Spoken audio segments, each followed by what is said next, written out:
Story introduction. इज्जत सबको प्यारी होती है, पर क्या हो जब इसी इज्जत का तमाशा बन जाए। आयना कपूर, जैसा नाम वैसा काम, आयना ब्यूटी की ओनर।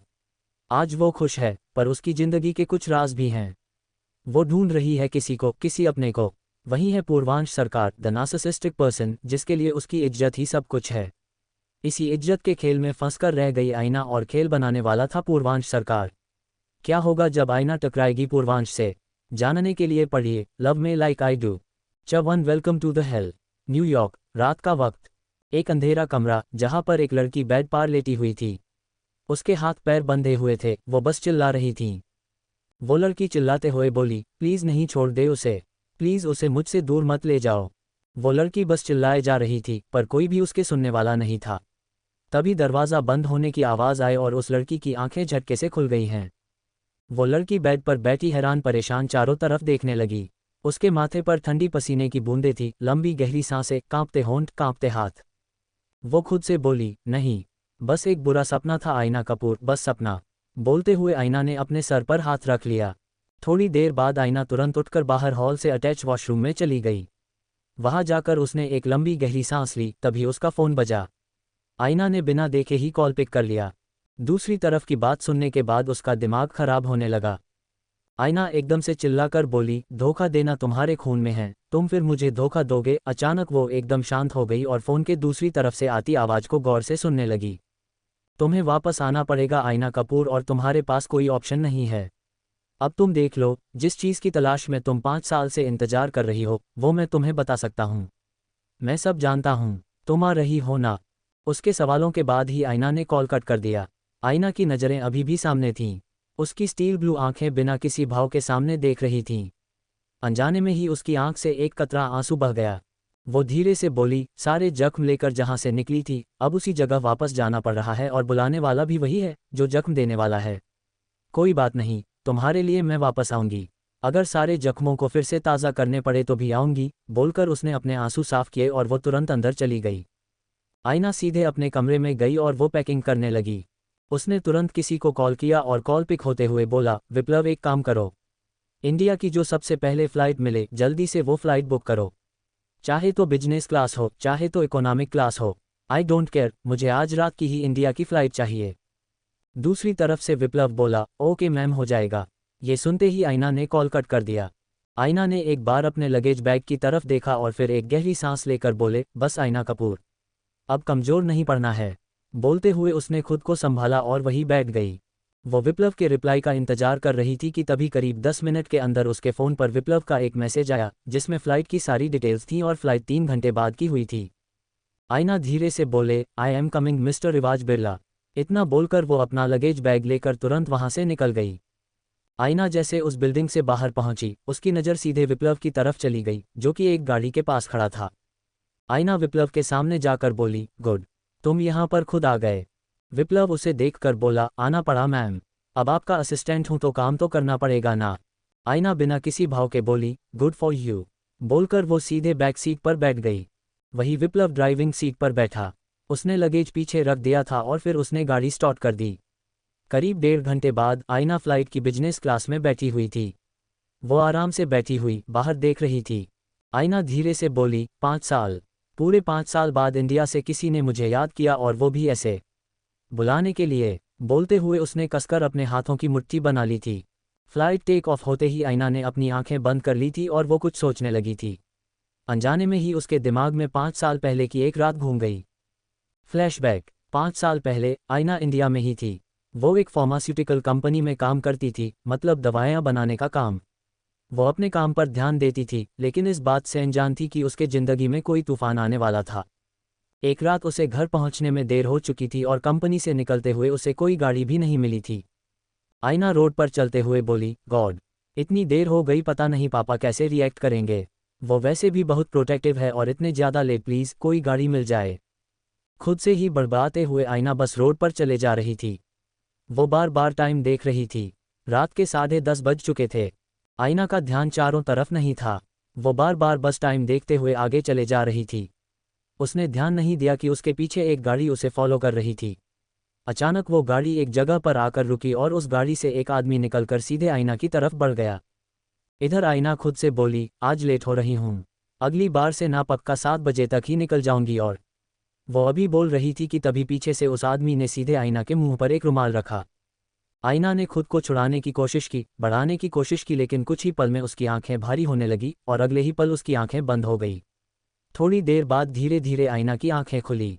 उसने अपनी नज़रें चारों तरफ घुमाने की कोशिश की, लेकिन ऐसा लग रहा था कि उसकी आंखों की पुतलियां हिल तक नहीं रही थी।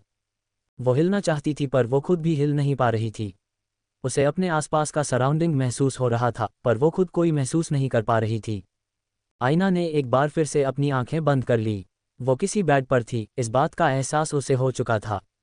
तभी अचानक कोई इंसान शायद सीधे उसके ऊपर झुका और उसके कान में भारी आवाज़ में बोला, वेलकम टू द हेल। ये सुनते ही आईना अंदर से जरूर कांप गई, लेकिन बाहर से तो वो कोई रिएक्शन दे नहीं सकती थी। उस इंसान के होंठ धीरे धीरे आईना के कान को छू रहे थे।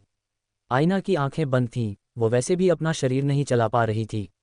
वो चुपचाप उस इंसान को महसूस कर रही थी। ये छून उसे अंदर ही अंदर चुभ रही थी।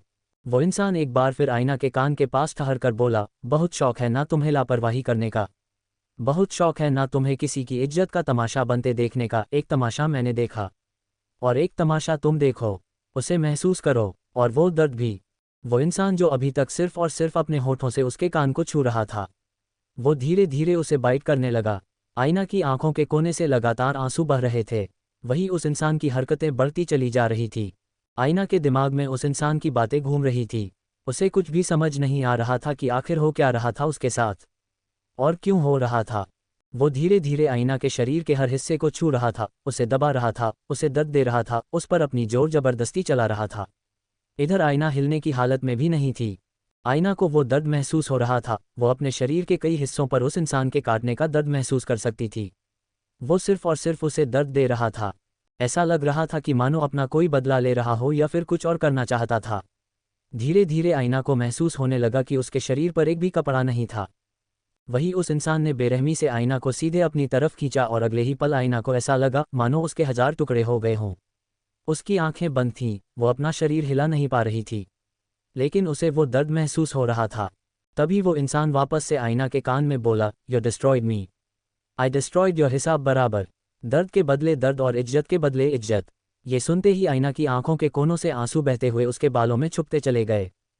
Flashback and. आईना ने झटके से अपनी आंखें खोली। अब तक उसकी स्टील ब्लू आंखें हल्की लाल हो चुकी थीं। उसने अपनी नज़र चारों तरफ घुमाई, वो अभी भी फ्लाइट में थी। वो खुद को शांत करने की कोशिश करते हुए बोली, रिलैक्स, जस्ट रिलैक्स आईना कपूर, जस्ट रिलैक्स। बोलते हुए उसने एक बार विंडो से बाहर देखा और फिर हल्का सा मुस्कुरा दी। अगले दिन आईना कपूर, द ओनर ऑफ आईना ब्यूटी इंडिया, आ चुकी थी और ये न्यूज़ किसी आग की तरह फैल चुकी थी। आईना ब्यूटी पिछले 5 सालों में the most leading beauty brand based in New York. आईना जैसे ही एयरपोर्ट से बाहर आई, उसकी नज़र सीधे सामने चले गए और इसी के साथ उसके चेहरे पर फ्रस्ट्रेशन नजर आने लगी। सामने मीडिया वालों ने भीड़ लगा रखी थी। ऐसा लग रहा था मानो कौन सी बहुत बड़ी न्यूज़ आ चुकी है या फिर कोई नेता आ रहा है। पर आईना को पता था कि यहाँ पर सिर्फ और सिर्फ ये लोग उसके लिए आए हुए थे। वो खुद से बोली, मुझे नहीं आना इन मीडिया वालों के सामने।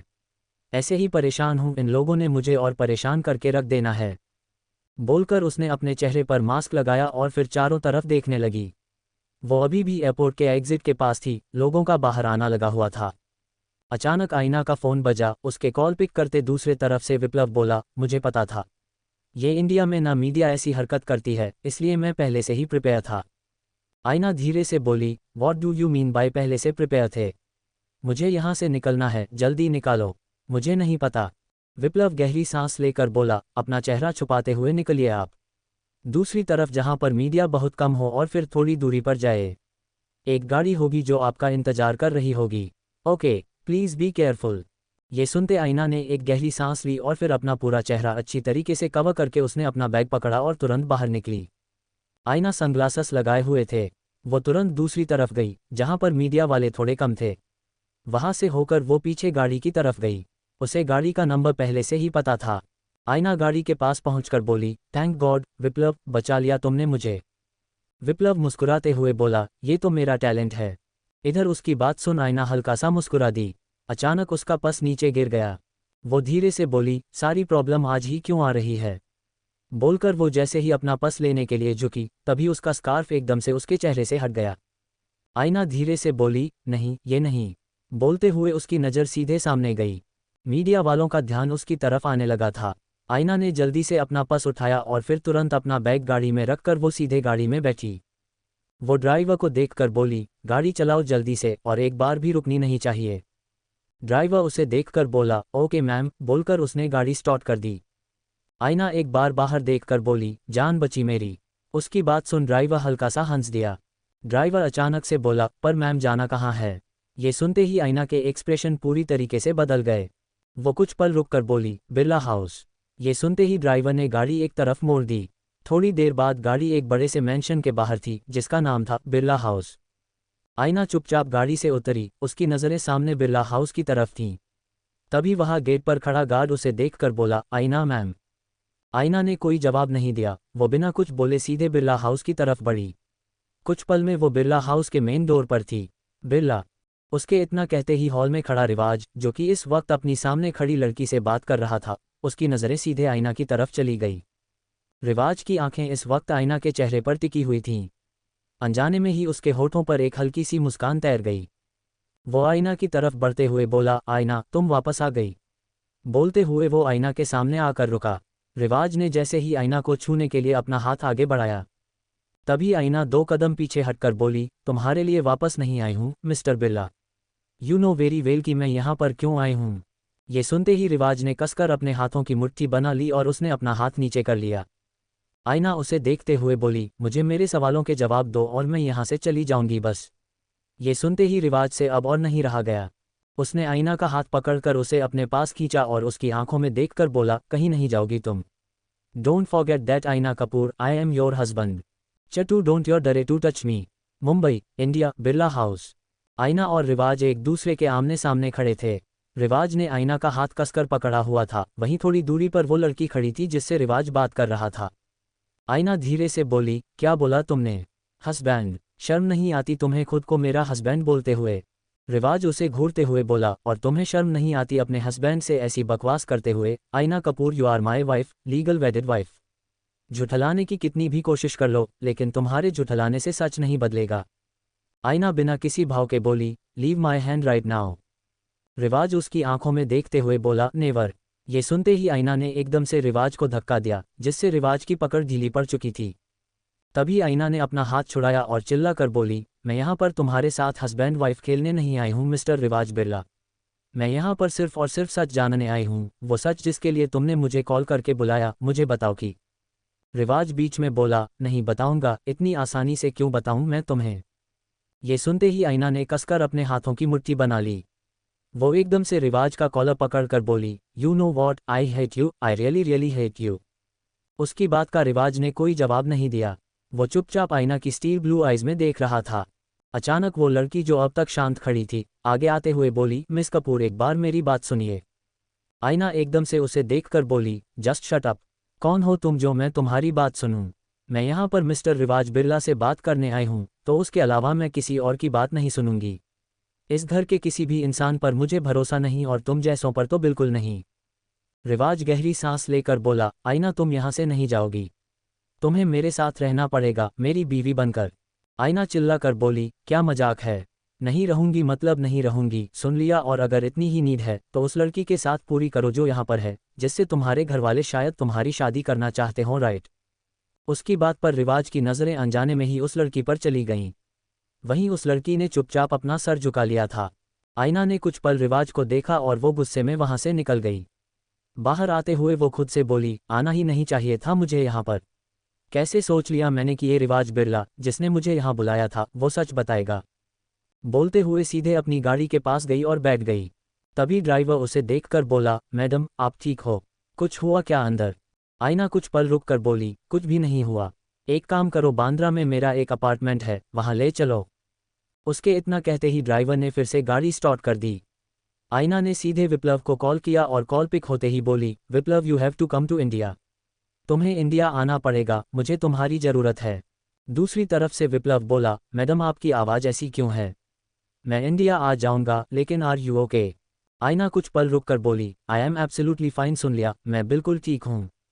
बस इतना समझ में आ रहा है कि नहीं आना चाहिए था यहाँ पर। लेकिन अब आई हूँ तो अब पीछे नहीं हटूंगी, क्योंकि अब मुझे पता है कि। इतना बोलते ही वो रुक गई। आईना ने बिना कुछ बोले कॉल कट कर दिया।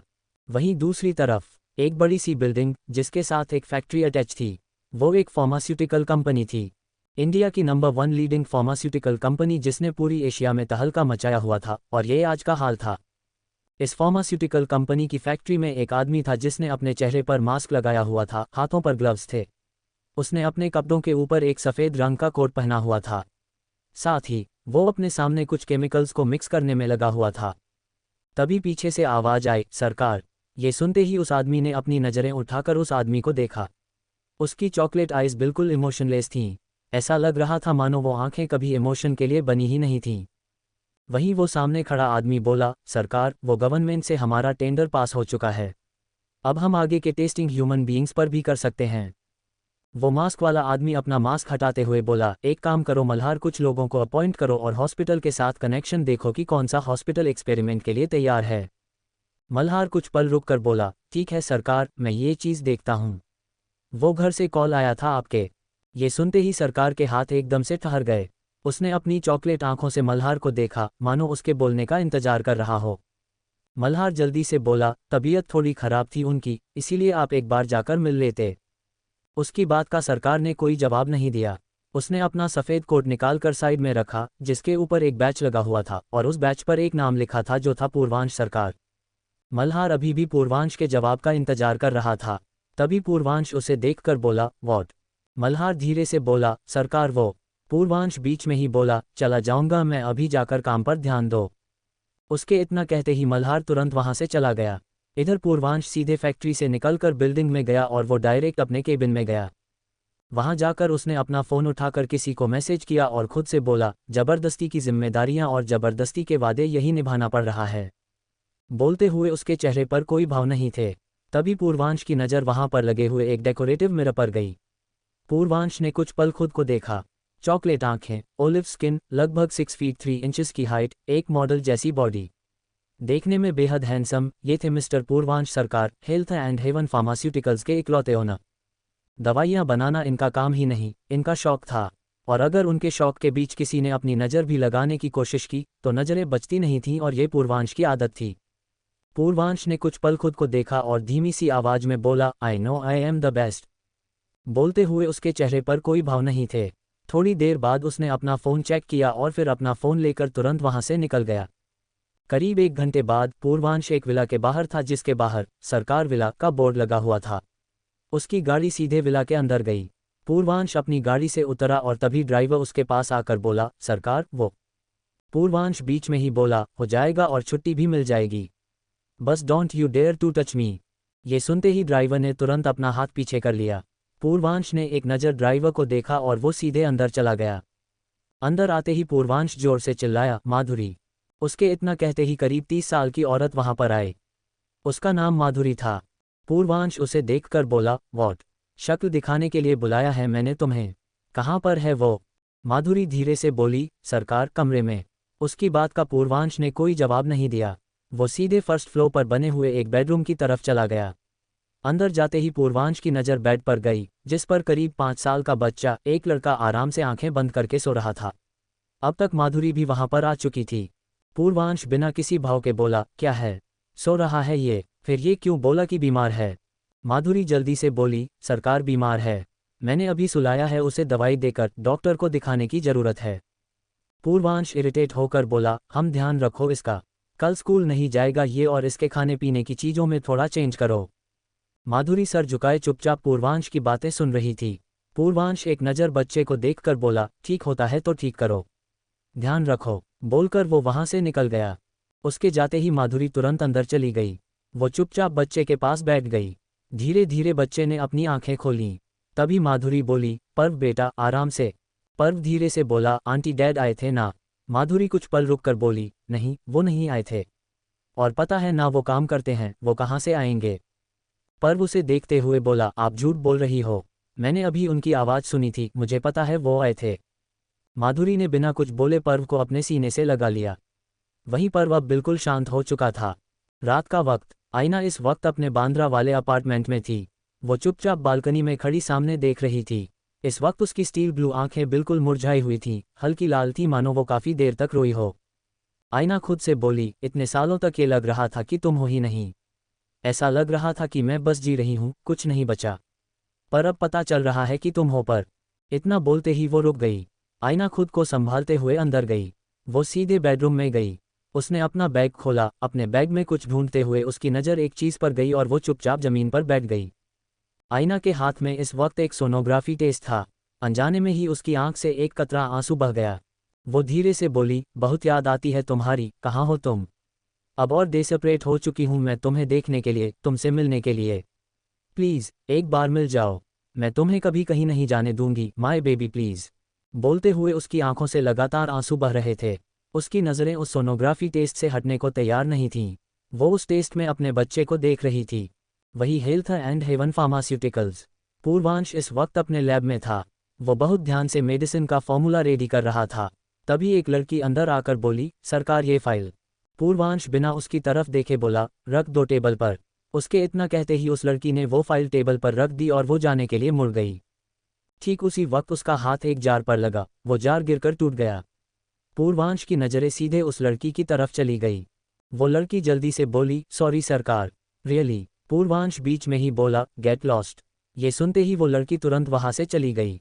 पूर्वांश ने एक गहरी सांस ली और एकदम से चिल्लाकर बोली, मल्हार। अगले 5 सेकंड के अंदर मल्हार उसके सामने था। वो जल्दी से बोला, सरकार व्हाट हैपन्ड? पूर्वांश उसे घूरते हुए बोला, अगली बार से कोई भी मुंह उठाकर मेरे लैब में नहीं आना चाहिए। मल्हार सर झुकाकर बोला, ओक सरकार, मैं आगे से इस बात का ध्यान रखूंगा। पूर्वांश गहरी सांस लेकर बोला, मेरी चीज़ों के साथ हल्की सी भी छेड़छाड़ मुझे बर्दाश्त नहीं है। ध्यान रहे अगली बार से ये लापरवाही बिल्कुल नहीं। अपनी बात बोलकर पूर्वांश तुरंत वहां से निकल गया। मल्हार धीरे से बोला, सरकार के नेचर के बारे में पता है फिर भी न्यू इंटर्न ऐसी गलतियां करते हैं। बोलकर उसने सर हिला दिया। वहीं दूसरी तरफ आईना अभी भी अपने कमरे में बैठी हुई थी। तभी उसका फ़ोन बजा। जैसे ही उसने कॉल पिक किया, दूसरी तरफ से आवाज़ आई, मैम मैं कल सुबह तक मुंबई पहुंच जाऊंगा, आप तब तक अपना ख्याल रखना। आईना धीरे से बोली, विप्लव माय बेबी प्लीज़ मुझे मेरा बच्चा दिला दो प्लीज़। वो रिवाज बिरला, वो मुझे बताने को तैयार नहीं। उसने मुझे यहाँ पर बुला लिया और फिर से इन सारी चीज़ों में घसीट लिया। मुझे मेरा बच्चा चाहिए। मैं यहाँ से चली जाऊंगी और कभी वापस नहीं आऊंगी। विप्लव गहरी सांस लेकर बोला, मैं आ रहा हूँ। तब तक आप खुद को संभालो मैडम, प्लीज़ थोड़ा सा और। आईना ने बिना कुछ बोले कॉल कट कर दिया। थोड़ी देर बाद उसने खुद को संभालते हुए वो सोनोग्राफी टेस्ट वापस अपने बैग में रख लिया। आईना खुद से बोली, control Aaina Kapoor, you are not weak. Aaina Kapoor आज इतनी स्ट्रांग है कि वो इंसान को उसका आईना दिखा सकती है, बस कमज़ोर नहीं पड़ना। बोलकर वो तुरंत बेडरूम से बाहर निकल गई। ठीक उसी वक्त अपार्टमेंट की डोर बेल बजी। आईना खुद से बोली, इस वक्त कौन होगा? उसने सीधे जाकर दरवाज़ा खोला और सामने देखते ही आईना की आंखें हैरानी से फैल गई। चतरी आईना मीट्स पूर्वंश, मुंबई, इंडिया। रात का वक्त। आईना ने जैसे ही अपने अपार्टमेंट का दरवाज़ा खोला, वो सामने हैरानी से देखने लगी क्योंकि उसके सामने रिवाज बिरला खड़ा था। आईना हैरानी से बोली, मिस्टर बिरला, तुम? व्हाट द हेल, यहाँ क्या कर रहे हो तुम? और तुम्हें कैसे पता चला कि मैं यहाँ पर हूँ? रिवाज बिना किसी भाव के बोला, do you really think miss आईना कपूर तुम कहीं पर भी रहोगी और मुझसे बच जाओगी? सच में तुम्हें ऐसा लगता है? बोलते हुए उसने अपने कदम आईना की तरफ बढ़ाने शुरू कर दिए। आईना अपने कदम पीछे लेते हुए बोली, mister Birla please stop it, तुम ऐसा नहीं कर सकते। मेरे घर से अभी के अभी निकलो। इससे आगे आईना कुछ बोल पाती कि रिवाज ने उसका हाथ पकड़कर उसे अपने बेहद करीब खींच लिया और उसने दूसरे हाथ से अपार्टमेंट का दरवाज़ा बंद कर दिया। आईना की नज़र एक बार दरवाजे की तरफ गई और फिर वो वापस अपनी स्टील ब्लू आंखों से रिवाज को देखने लगी। रिवाज उसकी आंखों में देखते हुए बोला, 5 साल, पूरे 5 साल और 15 दिन इंतजार किया है मैंने तुम्हारा। अब जाकर तुम मेरे सामने आए हो और तुम्हें लगता है कि मैं तुम्हें जाने दूंगा? आईना तुम मेरे साथ हमारे घर जाओगी। भूलो मत कि बीवी हो तुम मेरी। आईना एकदम से उसे धक्का देकर बोली, I am not your wife mister रिवाज बिरला। नहीं हूं मैं तुम्हारी बीवी और मुझे तुम्हारी बीवी बनने में कोई इंटरेस्ट नहीं है। रिवाज ने कुछ पल आईना को देखा और अचानक से बोला, जिस चीज़ के लिए मैंने तुम्हें यहाँ पर बुलाया, जिस चीज़ के लिए तुम यहाँ पर आए हो, माय वाइफ। उसकी बात सुन आईना ने कसकर अपने हाथों की मुट्ठी बना ली। रिवाज तिरछा मुस्कुराते हुए बोला, अब तुम सोचो आईना कि तुम्हें क्या करना है। बोलते हुए रिवाज आराम से आईना के चारों तरफ घूमने लगा। आईना चुपचाप खड़ी कुछ सोच रही थी। तभी रिवाज एकदम से उसके पीछे रुका और हल्का सा आगे बढ़कर उसके कान में बोला, टाइम निकल रहा है, मैं तुम्हें सब बताऊंगा फुर्सत से। तुम्हें उस तक पहुंचा दूंगा, लेकिन उस तक पहुंचने के लिए तुम्हें मेरे साथ रहना पड़ेगा। आफ्टर ऑल हमारी शादी तो अभी भी वैलिड है, राइट? ये सुनते ही आईना ने एकदम से मुड़कर रिवाज को देखा। तभी रिवाज ने उसे छूने के लिए अपना हाथ आगे बढ़ाया। आईना 2 कदम पीछे हटकर बोली, don't you dare touch me. Riwaj एकदम से रुक गया। वो हल्का सा मुस्कुरा कर बोला, कोई बात नहीं, तुम्हें छूने के लिए तो पूरी जिंदगी है। फिलहाल तो मुझे तुम्हें अपने बेडरूम तक पहुंचाना है ना। आईना धीरे से बोली, आई कांट बिलीव कि मुझे तुम्हारे जैसे इंसान पर भरोसा हुआ था एक पल के लिए। कितने बुरे हो तुम रिवाज बिरला, शर्म भी नहीं आती? जानते हो कि मैं क्या फील कर रही हूँ, लेकिन फिर भी तुम्हें कोई फर्क नहीं पड़ रहा। रिवाज बीच में ही बोला, बिल्कुल नहीं, कोई फर्क नहीं पड़ता मुझे, टाइम निकल रहा है आईना। अगर तुमने 2 मिनट के अंदर अपना फैसला नहीं किया तो मुझे कुछ ऐसा करना पड़ेगा जो तुम सोच भी नहीं सकती। बोलकर वो सीधे गेट की तरफ बढ़ गया। रिवाज गेट से टिक कर खड़ा था और आईना को देख रहा था। वहीं आईना के दिमाग में इस वक्त हजारों चीजें चल रही थीं। आईना अचानक से बोली, डाइवोर्स। ये सुनते ही रिवाज एकदम से उसकी तरफ देखने लगा। उसके एक्सप्रेशन धीरे धीरे बदलने लगे थे। आईना रिवाज की आंखों में देखकर बोली, आई वॉन्ट डाइवोर्स।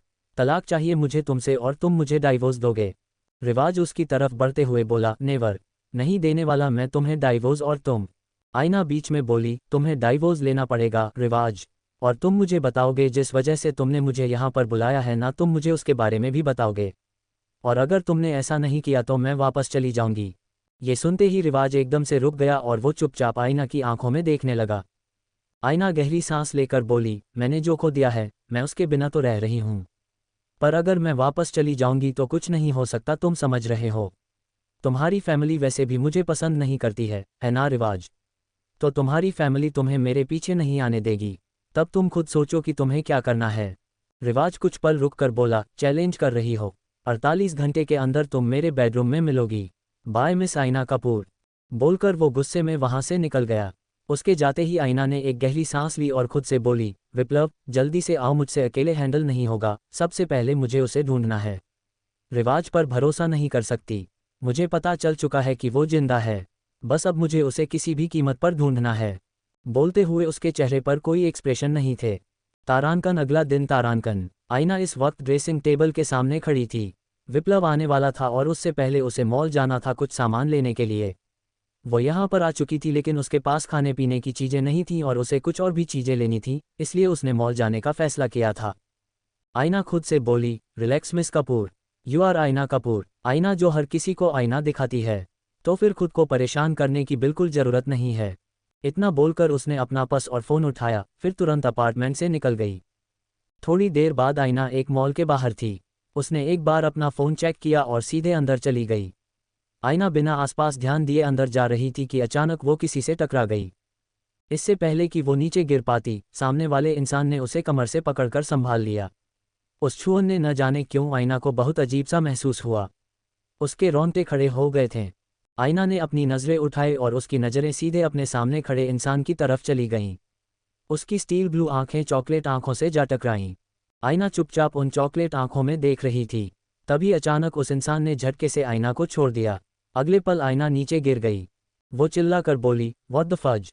बोलते हुए वो अपनी कमर से उठने की कोशिश कर रही थी और सामने खड़े पूर्वांश सरकार को देख रही थी।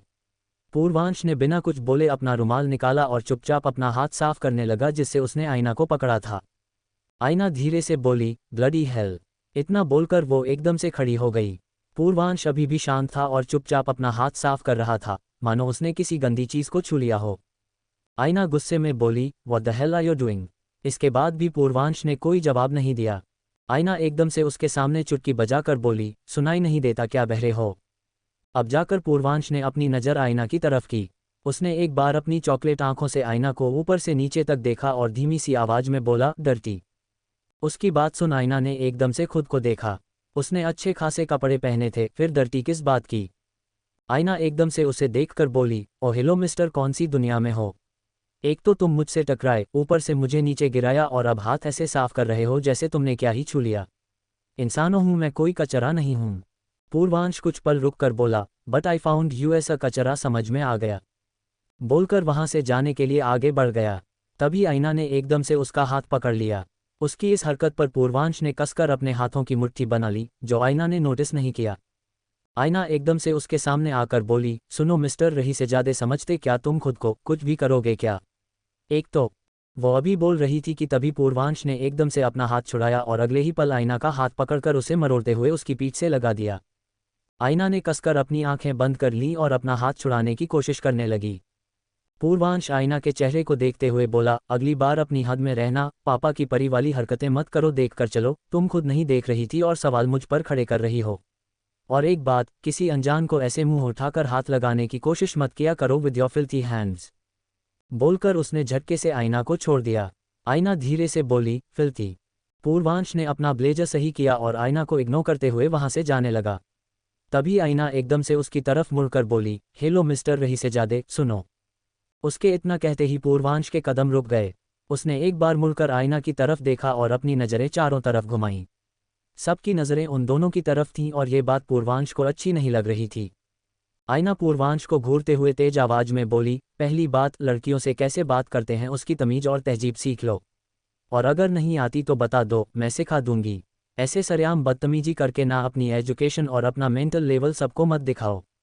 बोलकर वो गुस्से में वहां से चली गई। उसके जाते ही पूर्वांश ने कसकर अपने हाथों की मुट्ठी बना ली।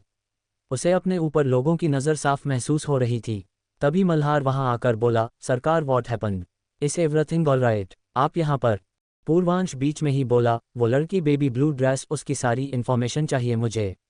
ब्लडी गर्ल, इसकी वजह से पूर्वांश सरकार का तमाशा बना है। I will not leave her. बोलकर वो गुस्से में वहां से निकल गया। मल्हार खुद से बोला, कौन थी ये? इसे पता भी है कि कितनी बड़ी मुसीबत ले ली इसने अपने सिर पर। पूर्वांश सरकार के लिए सिर्फ और सिर्फ कुछ चीज़ें मायने रखती हैं और उनमें सबसे ऊपर उनकी खुद की इज्जत है। अगर रेपुटेशन पर बात आएगी तो सामने वाले की रेपुटेशन की धज्जियां उड़ा देंगे। बोलकर उसने किसी को मैसेज किया और फिर दूर से ही आयना की एक फ़ोटो लेकर वहां से निकल गया। उधर आयना खुद से बड़बड़ाते हुए बोली, समझता क्या है खुद को? एक तो मुझे समझ में नहीं आ रहा, जब से मैं मुंबई आई हूँ मुझे ऐसे लोग मिल क्यों रहे हैं। एक वो मेरा जबरदस्ती का बना हुआ पति और दूसरी तरफ ये। आयना खुद से बड़बड़ाते हुए चली जा रही थी कि तभी उसके पैर के पास एक बॉल आकर गिरी। आयना ने एक बार उस बॉल को देखा और फिर सामने देखा। सामने किड्स प्ले एरिया था, वहीं गेट पर एक बच्चा खड़ा था, करीब 5 साल का बच्चा, जो चुपचाप उसे देख रहा था और कभी बॉल को। आयना हल्का सा मुस्कुरा कर बोली, आपका? बच्चे ने बिना कुछ बोले हाँ में सर हिला दिया। आयना बॉल उठाकर उस बच्चे की तरफ बढ़ गई। वो उसके सामने घुटनों के बल बैठकर बोली, तो ये लो आपकी बॉल। और आप अकेले यहाँ पर क्या कर रहे हो? मम्मा कहाँ है आपकी? बच्चे ने बिना कुछ बोले वो बॉल ले ली, पर उसने आयना के किसी भी सवाल का जवाब नहीं दिया। तभी एक औरत वहां पर आकर बोली, पर्व बेटा, मैंने मना किया है ना ऐसे जाने के लिए, अभी कहीं खो जाते तो। आयना एकदम से उस औरत को देखकर बोली, आप इसकी माँ हैं? वो औरत मुस्कुरा कर बोली, नहीं माँ नहीं हूँ, नानी हूँ। माधुरी नाम है मेरा। थैंक यू, आपने इसे बाहर नहीं जाने दिया। अगर ये बॉल के चक्कर में बाहर चला जाता तो फिर गड़बड़ हो जाती। आयना कुछ पल रुक कर बोली, कोई बात नहीं, बच्चा ही तो है और मैं संभाल लेती इसे। बोलकर उसने पर्व के सर पर हाथ फेरा। तभी पर्व धीरे से बोला, बॉल चाहिए। माधुरी जल्दी से बोली, तो आप अंदर आओ बेटा, बॉल मिल जाएगी और जो भी लेना है आप ले लो। आयना अचानक से बोली, मैं कुछ दिला सकती हूँ क्या इसे? प्लीज़, इतनी सी रिक्वेस्ट है मेरी, मना मत करना। माधुरी कुछ पल रुक कर बोली, ओके, वैसे आपका नाम? आयना खड़ी होकर बोली, आयना कपूर। माधुरी कुछ सोचते हुए बोली, नाम बड़ा सुना सुना सा लग रहा है, मैंने कहीं पर ये नाम सुना है और शायद आपको देखा भी है। आयना धीरे से बोली, आयना ब्यूटी का नाम सुना होगा आपने शायद, मैं उसकी ओनर आयना कपूर। माधुरी एक्साइटमेंट से बोली, सच में? आप तो सेलिब्रिटी निकली। अच्छा, अब मैं आपका और टाइम वेस्ट नहीं करूंगी, आपको पर्व के लिए जो भी लेना है आप ले सकती हैं। उसकी बात सुनकर आयना मुस्कुरा दी और सीधे अंदर चली गई। वो पर्व के लिए कुछ ढूंढते हुए इधर उधर देख रही थी, तभी उसकी नज़र एक जगह पर ठहर गई। आयना चुपचाप एक डॉक्टर की किट को देख रही थी। पता नहीं क्यों उसकी नज़र उससे हट नहीं रही थी। आयना धीरे से बोली, पर्व बेटा, आपको डॉक्टर डॉक्टर खेलने में मजा आता है। ये सुनकर पर्व की आंखें चमकने लगीं। उसने एकदम से आयना की 2 उंगलियां पकड़ लीं। आयना की नज़र पर्व के चेहरे पर गई, जो एक्साइटमेंट से अपनी आंखों में उम्मीद लिए उसे देख रहा था। आयना मुस्कुरा कर बोली, समझ गई, आपको डॉक्टर खेलना पसंद है। और उसने वो डॉक्टर वाली किट ले ली। वो माधुरी की तरफ मुड़कर बोली, वैसे माधुरी जी, पर्व के पेरेंट्स कहाँ पर हैं? माधुरी कुछ पल रुक कर बोली, माँ नहीं है उसकी। उसके सिर्फ और सिर्फ पापा हैं, सरकार, मतलब पूर्वांश सरकार। आईना कुछ पल रुक कर बोली, पूर्वांश सरकार। बोलते हुए वो कुछ सोचने लगी। च for divorce, Mumbai India, shopping mall में। आईना के दिमाग में इस वक्त एक ही नाम चल रहा था और वो था पूर्वांश सरकार। तभी माधुरी उससे बोली, क्या हुआ, आप ठीक हैं? बस ये नाम जरा कहीं सुना सुना लग रहा है। माधुरी मुस्कुराते हुए बोली, सुना होगा आपने मिस कपूर, पूर्वांश सरकार कोई छोटा मोटा नाम नहीं है। हेल्थ एंड हेवन फार्मास्यूटिकल के इकलौते मालिक हैं, अपने दम पर खड़ा किया उन्होंने। और उससे भी बड़ी बात, दवाइयों के महारथी हैं, या फिर कह लीजिए कि दवाइयों के आइंस्टीन। कुछ ऐसे ही हाल हैं उनके दवाइयों के बारे में। ये सुनते ही आईना के दिमाग में एक साथ कई यादें चलने लगी थीं। 5 साल पहले की कुछ यादें जो उसके दिमाग में एक बार फिर से ताज़ा होने लगी थीं। वो सारी चीज़ें दवाइयों से ही तो जुड़ी हुई थीं और सारी चीज़ें दवाइयों पर ही खत्म हो चुकी थीं। आईना अपने ख्यालों में गुम थी कि तभी पर्व ने उसका हाथ पकड़ लिया। उसकी छून से ही आईना होश में आए। उसने पर्व को देखा, जो अपनी मासूम नज़रों से उसे देख रहा था। आईना उसके सामने घुटनों के बल बैठकर बोली, तो बताए, कुछ कहना चाहेंगे आप मुझसे? पर्व कुछ पल रुक कर बोला, मैं आपको क्या बुलाऊं? आईना हल्का सा मुस्कुरा कर बोली, जो भी आपका मन करे। क्या मन कर रहा है आपको बोलने का?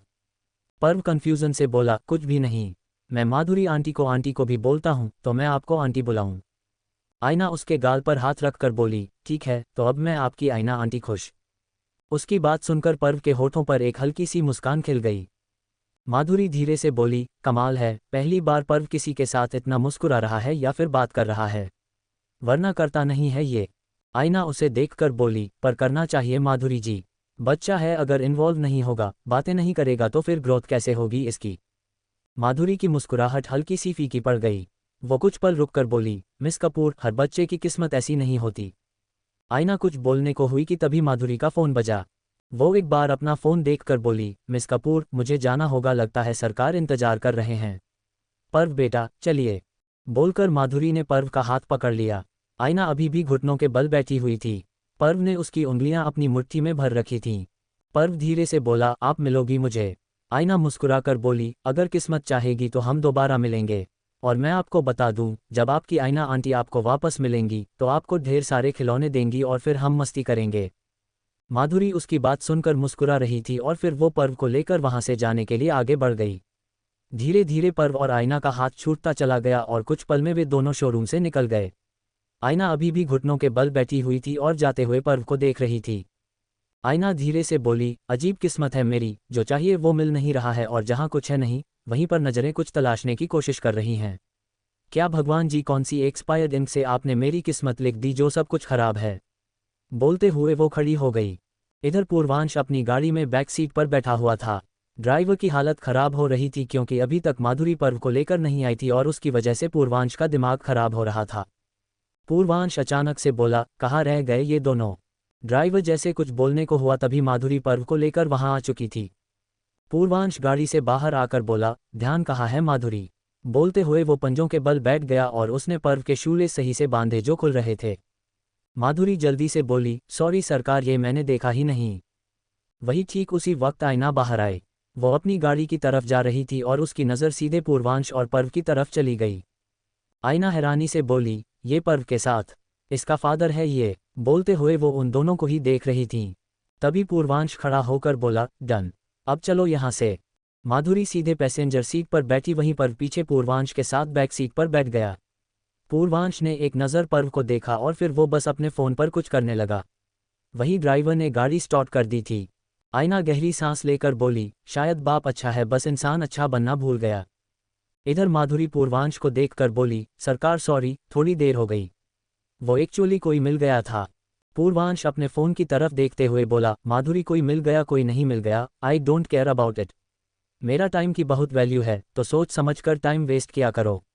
पर्व को बाहर लाना हो तो उस दिन, जिस दिन मैं पूरी तरह फ्री रहूं। पूर्वांश अभी भी अपने फ़ोन पर कुछ कर रहा था कि अचानक उसके दिमाग में आईना का ख्याल आ गया। वो वापस अपने उस हाथ को देखने लगा जिससे उसने आईना को छुआ था। वो मन में बोला, फिल्थी वुमन। रात का वक्त। आईना इस वक्त अपने अपार्टमेंट में बैठी हुई थी और वहीं विप्लव उसके सामने बैठा था। वो अब तक यहाँ पर आ चुका था। विप्लव आईना को देखते हुए बोला, मैडम आपने मुझे यहाँ पर बुला लिया, लेकिन न्यूयॉर्क में वो सब काम हैंडल करने के लिए मॉनिटर करना जरूरी था, इसलिए मैंने किसी को हायर किया है। आईना कुछ पल रुक कर बोली, इट्स ओके। वैसे भी हम मुंबई में नया सेंटर खोलने वाले थे, तो इट्स ओके। एक आईना बुटीक यहाँ पर भी खुलेगा। विप्लव गहरी सांस लेकर बोला, मैडम आप ठीक हो? उसकी बात सुन आईना चुपचाप अपनी स्टील ब्लू आंखों से उसे देखने लगी। विप्लव कुछ सोचते हुए बोला, मुझे पता है कि मिस्टर रिवाज बिरला ने आपको यहाँ पर बुलाया है। आपका डिवोर्स हो चुका उनसे। आईना गहरी सांस लेकर बोली, यही तो प्रॉब्लम है, डिवोर्स होकर भी नहीं हुआ है। ये सुनकर विप्लव सवालिया नज़रों से उसे देखने लगा। विप्लव को आईना के बारे में बहुत कुछ पता था, लेकिन कोई भी बात उसे पूरी तरीके से नहीं पता थी। जैसे रिवाज और उसकी शादी के बारे में उसे नहीं पता था कि उनका डिवोर्स कैसे हुआ भी है या नहीं। आईना उसके सवाल का जवाब देते हुए बोली, जाने से पहले मैंने डिवोर्स पेपर साइन करके भेजे थे। 5 साल हो गए यार, पर उस इंसान ने पेपर साइन नहीं किए। पता नहीं क्या चाहिए उसे मुझसे। विप्लव कुछ सोचते हुए बोला, I think he loves you. आईना बिना किसी भाव के बोली, एंड आई हेट हिम। प्यार के लायक नहीं है वो मेरे, और मैं कभी उससे प्यार नहीं कर सकती। प्यार क्या, कभी हमदर्दी भी नहीं दिखा सकती।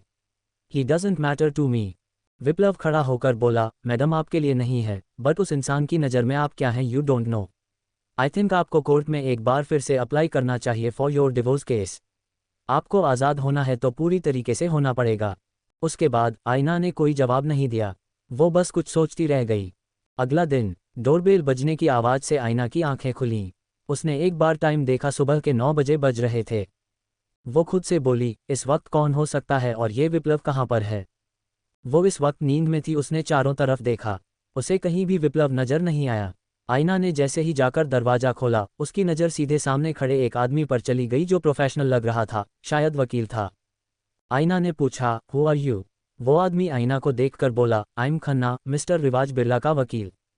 आईना मुस्कुराकर बोली, रियली? मुझे लगा दूध वाला है।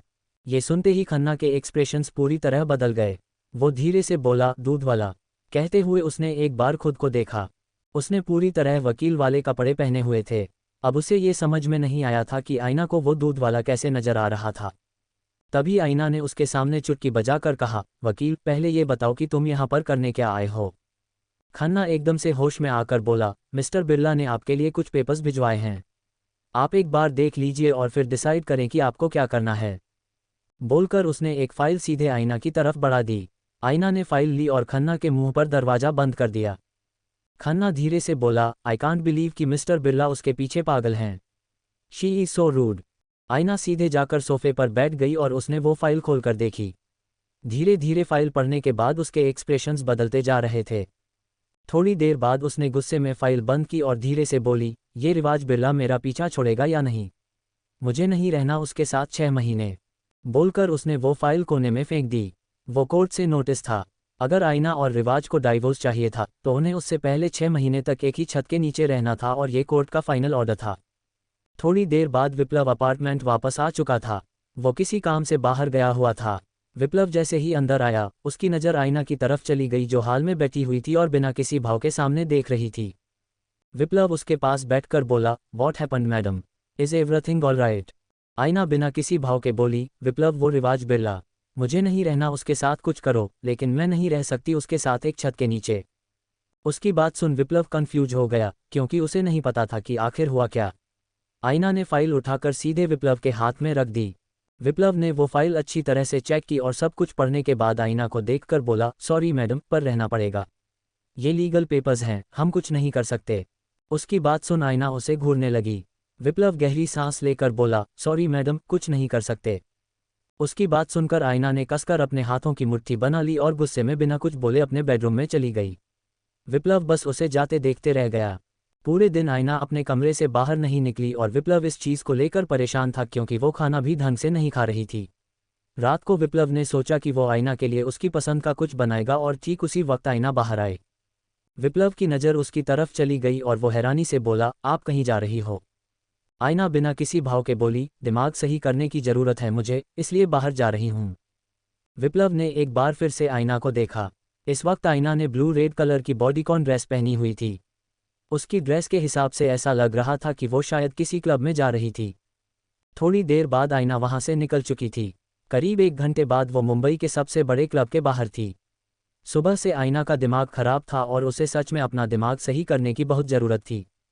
वो किसी भी चीज़ पर फोकस नहीं कर पा रही थी।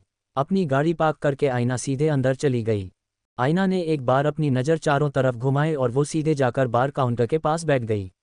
वो बारटेंडर को देखकर बोली, टेकीला शॉट्स। जैसे जैसे वक्त बीतता जा रहा था वैसे वैसे आईना की ड्रिंक बढ़ती जा रही थी। वो अब तक करीब 10 शॉट्स खत्म कर चुकी थी और अब उसे हल्का हल्का नशा महसूस होने लगा था। वैसे आईना का अल्कोहल टॉलरेंस काफ़ी अच्छा था, उसे जल्दी नशा होता नहीं था, पर आज उसे नशा चढ़ रहा था। वही रिवाज इस वक्त उसी क्लब में मौजूद था। वो विप सेक्शन में बैठा हुआ आईना को देख रहा था। इधर आईना धीरे से बोली, गॉड सर दर्द हो रहा है मेरा। बोलकर वो खुद को संभालते हुए खड़ी हुई और सीधे रेस्ट रूम एरिया की तरफ बढ़ गई। आईना अपने सर को सहलाते हुए आगे बढ़ रही थी, वो सामने नहीं देख रही थी। तभी अचानक वो किसी से टकराई, पर उसने इग्नोर करते हुए आगे बढ़ने की कोशिश की। ठीक उसी वक्त किसी ने उसकी बांह पकड़कर उसे दीवार से लगाया और चिल्लाकर बोला, सॉरी बोलना नहीं आता तुम्हें। ये सुनते ही आईना की नज़रें सीधे चॉकलेट आई से मिलीं। वो चुपचाप अपने सामने खड़े पूर्वांश की आंखों में देखने लगी। च5 ए ड्रंकन किस, मुंबई, इंडिया, रात का वक्त। क्लब में आईना हैरानी से अपने सामने खड़े पूर्वांश को देख रही थी, जो बिना किसी भाव के उसे देख रहा था। वो धीरे से बोली, सॉरी एक्सक्यूज़ मी, मैं क्यों सॉरी बोलूं और तुम हो कौन? पूर्वांश ने कुछ पल उसे देखा और 2 कदम पीछे हटकर बोला, यू फिल्थी विमेन। ये सुनते ही आईना को एकदम से पूर्वांश के बारे में याद आ गया। वो नशे में थी, लेकिन उसे याद था कि वो पूर्वांश से शॉपिंग मॉल में टकराई थी और उसने यही शब्द उसे बोले थे। आईना एकदम से पूर्वांश का कॉलर पकड़कर बोली, लिसन मिस्टर, जो कोई भी तुम होगे, filthy. I am not filthy, okay. Purvansh धीरे से बोला, कॉलर छोड़ो। उसकी बात सुनकर आईना कन्फ्यूजन में उसे देखने लगी। वो अपनी स्टील ब्लू आंखों में कन्फ्यूजन लिए चुपचाप पूर्वांश को देख रही थी। उसने अभी भी उसका कॉलर पकड़ा हुआ था। तभी पूर्वांश ने आईना का हाथ पकड़कर उसे झटके से धक्का दिया। आईना पहले से ही दीवार से टिकी हुई थी, इसलिए उसे कोई चोट नहीं लगी, पर उसके हाथ पर चोट जरूर आ गई थी। उसने एक बार अपने हाथ को देखा और फिर पूर्वांश को, जो अपने रुमाल से अपने हाथ साफ कर रहा था। आईना धीरे से बोली, एक्सक्यूज़ मी, कोई डर्टी चीज़ नहीं हूं मैं, जिसे हाथ लगाने के बाद में हाथ साफ करने की ज़रूरत पड़ रही है मेरे मुंह पर मेरी बेइज्जती करने वाले इंसान। पूर्वांश एकदम से उसे देखकर बोला, बदतमीज लड़की। आईना धीरे से बोली, बदतमीज? और मैं? जहां से मैं देख रही हूं वहां सबसे बड़े बदतमीज तुम ही लग रहे हो। यू नो वॉट, तुम्हारे जैसे रही से ज़्यादा। वो अभी बोल ही रही थी कि तभी पूर्वांश उसकी साइड से होकर आगे बढ़ गया, मानो उसे आईना की बात से या फिर उससे कोई फर्क ही नहीं पड़ रहा था। आईना एकदम से उसके सामने आकर बोली, लिसन मिस्टर, रही से ज़्यादा, पहले मेरी बात पूरी होगी, उसके बाद तुम यहाँ से कहीं जाओगे। उसकी बात का पूर्वांश ने कोई जवाब नहीं दिया। वो बस अपनी चॉकलेट आंखों से उसे देख रहा था। तभी आईना उसके पास जाकर बोली, तुम वही हो ना जो मुझसे पहले भी टकराए थे, आई मीन शॉपिंग मॉल में। आई नो तुम वही हो। पूर्वांश बीच में बोला, तो क्या तुमने वहां पर भी वही हरकत की थी और यहाँ पर भी नशे में टल्ली होकर पागल जैसी हरकतें कर रही हो? बोलकर वापस जाने के लिए आगे बढ़ गया। तभी आईना ने उसका हाथ पकड़ लिया। उसने पूर्वांश को सीधे अपनी तरफ खींचा। पूर्वांश इस चीज़ के लिए रेडी नहीं था, वो सीधे आईना के सामने आया। अब उन दोनों के चेहरे काफ़ी क्लोज आ चुके थे। पूर्वांश को आईना से शराब की स्ट्रांग स्मेल आ रही थी। आईना को एक बार फिर से वही अजीब एहसास हो रहा था। पूर्वांश की छुअन उसे जानी पहचानी लग रही थी। तभी पूर्वांश गहरी सांस लेकर बोला, कितनी मैनरलेस हो तुम, शर्म नहीं आती आधी रात को क्लब में जाकर शराब पीते हुए? आईना कुछ पल रुक कर बोली, रियली? और तुम्हें शर्म नहीं आती आधी रात को किसी लड़की को खींचकर उसे दीवार से लगाकर सॉरी बोलने की डिमांड करते हुए? ये सुनते ही पूर्वांश ने एक गहरी सांस ली और कुछ बोलने को हुआ। तभी आईना ने उसका कॉलर पकड़कर उसे वापस अपनी तरफ खींच लिया। पूर्वांश एकदम से उसके चेहरे पर झुक गया। आईना की हाइट 5.6 थी, जो हील्स पहनने के बाद हुई थी। वो ज़्यादा ऊंची हील्स नहीं पहनती थी, सिर्फ 3 इंच की, तो इन शॉर्ट उसकी हाइट 5.3 थी। आईना धीरे से बोली, यू नो वॉट, तुम सब एक जैसे ही होते हो, फ़ायदा उठाने वाले, एक तरफ वो और एक तरफ तुम। मुझसे सॉरी बुलवाना चाहते हो पर अपनी गलती नहीं मानते। टकराए तो तुम भी थे ना, मैं अकेले तो हवा में नहीं टकरा गई थी।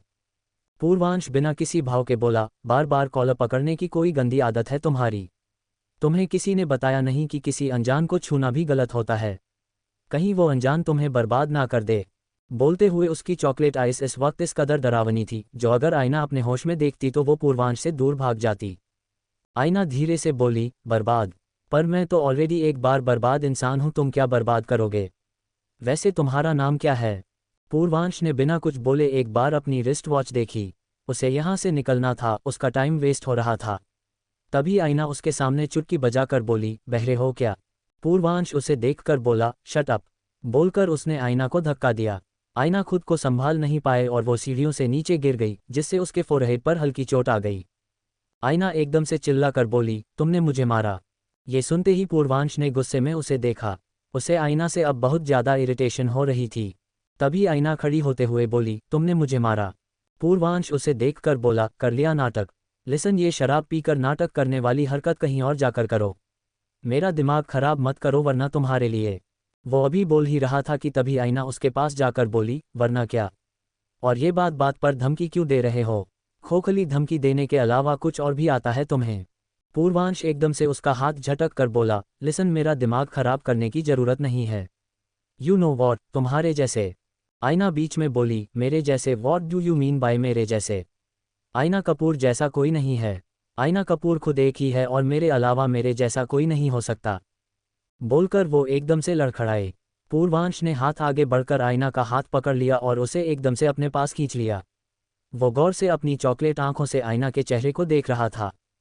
आईना कपूर, ये नाम उसके दिमाग में किसी रील की तरह घूम रहा था। वो इस नाम को बहुत अच्छे से पहचानता था। चेहरा याद नहीं था, धुंधला पड़ चुका था, पर यह नाम उसके दिमाग में ताज़ा था। तभी आईना अपनी नशीली आंखों से पूर्वांश को देखते हुए बोली, by the way you are handsome. Purvansh धीरे से बोला, आई नो वेरी वेल। आईना कुछ पल रुक कर बोली, रियली? तुम्हें पता है कि तुम हैंडसम हो तो तुम्हारी गर्लफ्रेंड कहाँ है? पूर्वांश बोरियत भरे लहजे में बोला, पूर्वांश, सरकार की गर्लफ्रेंड बनने की औकात नहीं है किसी की। आईना जल्दी से बोली, ऐसा क्या? पर ऐसा क्या है तुम में जो कोई तुम्हारी गर्लफ्रेंड नहीं बन सकता? उसकी बात का पूर्वांश ने कोई जवाब नहीं दिया। उसने आईना का हाथ पकड़कर उसे खींचते हुए सीधे दूसरी तरफ ले गया। आईना रास्ते भर कुछ ना कुछ बड़बड़ा रही थी, पर पूर्वांश उसकी बातों को नज़रअंदाज कर रहा था। कुछ पलों में वे दोनों एक कमरे के बाहर थे। पूर्वांश ने कमरे का दरवाजा खोला और आईना को सीधे अंदर ले आया। अंदर आते ही उसने आईना को बेड पर धक्का दिया और उसे देखकर बोला, पूरी रात यहीं पर पड़ी रहो। बाहर जाकर किसी और का दिमाग खराब करने की जरूरत नहीं है जैसे मेरा किया। और हाँ, तभी आईना खड़ी होकर बोली, पर मैं किसी का दिमाग खराब नहीं कर रही हूँ, मैं तो अपना दिमाग शांत करने आई थी। बोलते हुए वो सर खुजाने लगी। इस वक्त वो काफ़ी हद तक नशे में थी। उसे होश नहीं था कि वो क्या बोल रही थी, क्या कर रही थी, किसके साथ थी और कहाँ थी। पूर्वांश उसकी तरफ बढ़ते हुए बोला, पागल हो क्या तुम? वो बोल ही रहा था कि तभी आईना ने एकदम से उसके गले में अपनी बाहें डाल लीं। वो वापस उसे अपनी नशीली आंखों से देख रही थी। उसके होठों पर एक हल्की सी मुस्कान बनी हुई थी। पूर्वांश की नज़र उसकी स्टील ब्लू आंखों से होते हुए एक बार उसके होठों पर गई। उसके रेड पेंटेड लिप्स को देखते हुए पूर्वांश के दिमाग में कुछ यादें घूमने लगीं। आईना धीरे से बोली, मैं सच में अपना दिमाग सही करने आई थी और तुम्हें पता है उसकी वजह? वो अभी बोल ही रही थी कि तभी पूर्वांश ने एकदम से उसकी गर्दन पकड़ ली और उसके चेहरे को अपने बेहद करीब खींच लिया। इन सभी चीज़ों के बीच उन दोनों के होंठ आपस में टकरा चुके थे। आईना ने एकदम से अपनी आंखें बंद कर लीं और पूर्वांश धीरे धीरे उसके होठों को किस करने लगा। वो उसके लोअर लिप को बाइट करते हुए उसे किस कर रहा था। किस करते हुए उसने आईना को बेड पर धक्का दिया और खुद उसके ऊपर आ गया। न चाहते हुए भी पूर्वांश अपना कंट्रोल खोने लगा था। वही रिवाज आईना को ढूंढते हुए इधर उधर देख रहा था। तभी उसकी नज़र एक तरफ गई और उसकी आंखें हैरानी से बड़ी हो गई। इधर थोड़ी देर किस करने के बाद उसने आईना के होठों को छोड़ दिया। आईना की लिपस्टिक उसके चेहरे पर फैल चुकी थी। उसने धीरे से अपनी आंखें खोली और वो नशीली आंखों से पूर्वांश की आंखों में देखने लगी। पूर्वांश कुछ पल रुककर बोला, फिल्थी। बोलकर एकदम से उठा। अपने लिप्स को साफ करके वो तुरंत वहां से निकल गया। इधर आईना को समझ में नहीं आया कि आखिर हुआ क्या। उसने करवट बदली और एकदम से अपनी आंखें बंद कर लीं। तारांकन, अगली सुबह तारांकन। आईना ने करवट बदलते हुए अपनी आंखें खोलीं। आंखें खोलते ही उसके सर में एक तेज दर्द उठा। उसे ऐसा लग रहा था कि किसी ने उसके सर पर बहुत जोर से मारा हो। आईना अपने सर पर हाथ रखकर बोली, इतना तेज दर्द हो रहा है, कुछ ज़्यादा ही पी ली थी मैंने। बोलते हुए उसने अपनी नज़र चारों तरफ घुमाई। वो इस वक्त एक कमरे में थी और वो कमरा काफ़ी लग्जरियस नज़र आ रहा था। आईना धीरे से बोली, मैंने कोई वन नाइट स्टैंड तो नहीं कर लिया? बोलकर उसने अपने कपड़े चेक किए। उसने अपने कपड़े सही से पहने हुए थे। तभी सामने से आवाज़ आई, इतनी नशे में थी तुम कि वन नाइट स्टैंड कर ही लेती। ये सुनते आईना की नज़र सीधे रिवाज की तरफ चली गई जो कि इस वक्त इस कमरे के दरवाजे पर खड़ा था। आईना हैरानी से बोली, तुम यहाँ पर क्या कर रहे हो? रिवाज उसकी तरफ अपने कदम बढ़ाकर बोला, वेरी सिंपल, पूरी रात में तुम्हारे साथ। इतना बोलती हो रुक गया। आईना खड़ी होकर बोली, मैं जानती हूँ कि हमारे बीच कुछ नहीं हो सकता। तुम कुछ नहीं करोगे मेरे साथ। रिवाज गहरी सांस लेकर बोला, अगर तुम्हें ऐसा लगता है तो बहुत गलत लगता है। आयना एकदम से उसके पास आए और उसकी आंखों में देखकर बोली, मेरी बॉडी के साथ क्या होगा वह मुझे समझ में आएगा और ऐसा। रिवाज बीच में बोला, जरूरी थोड़ी है कि मैं सीधे एक्सट्रीम लेवल पर पहुंच जाऊंगा, उससे पहले भी कई चीज़ होती हैं। उसकी बात सुन आयना ने कसकर अपने हाथों की मुट्ठी बना ली। तभी रिवाज उसके चेहरे पर झुका और हल्का सा उसके कान को अपने होठों से छूकर बोला, मिलते हैं फिर कभी, तब तक के लिए अपना ध्यान रखना।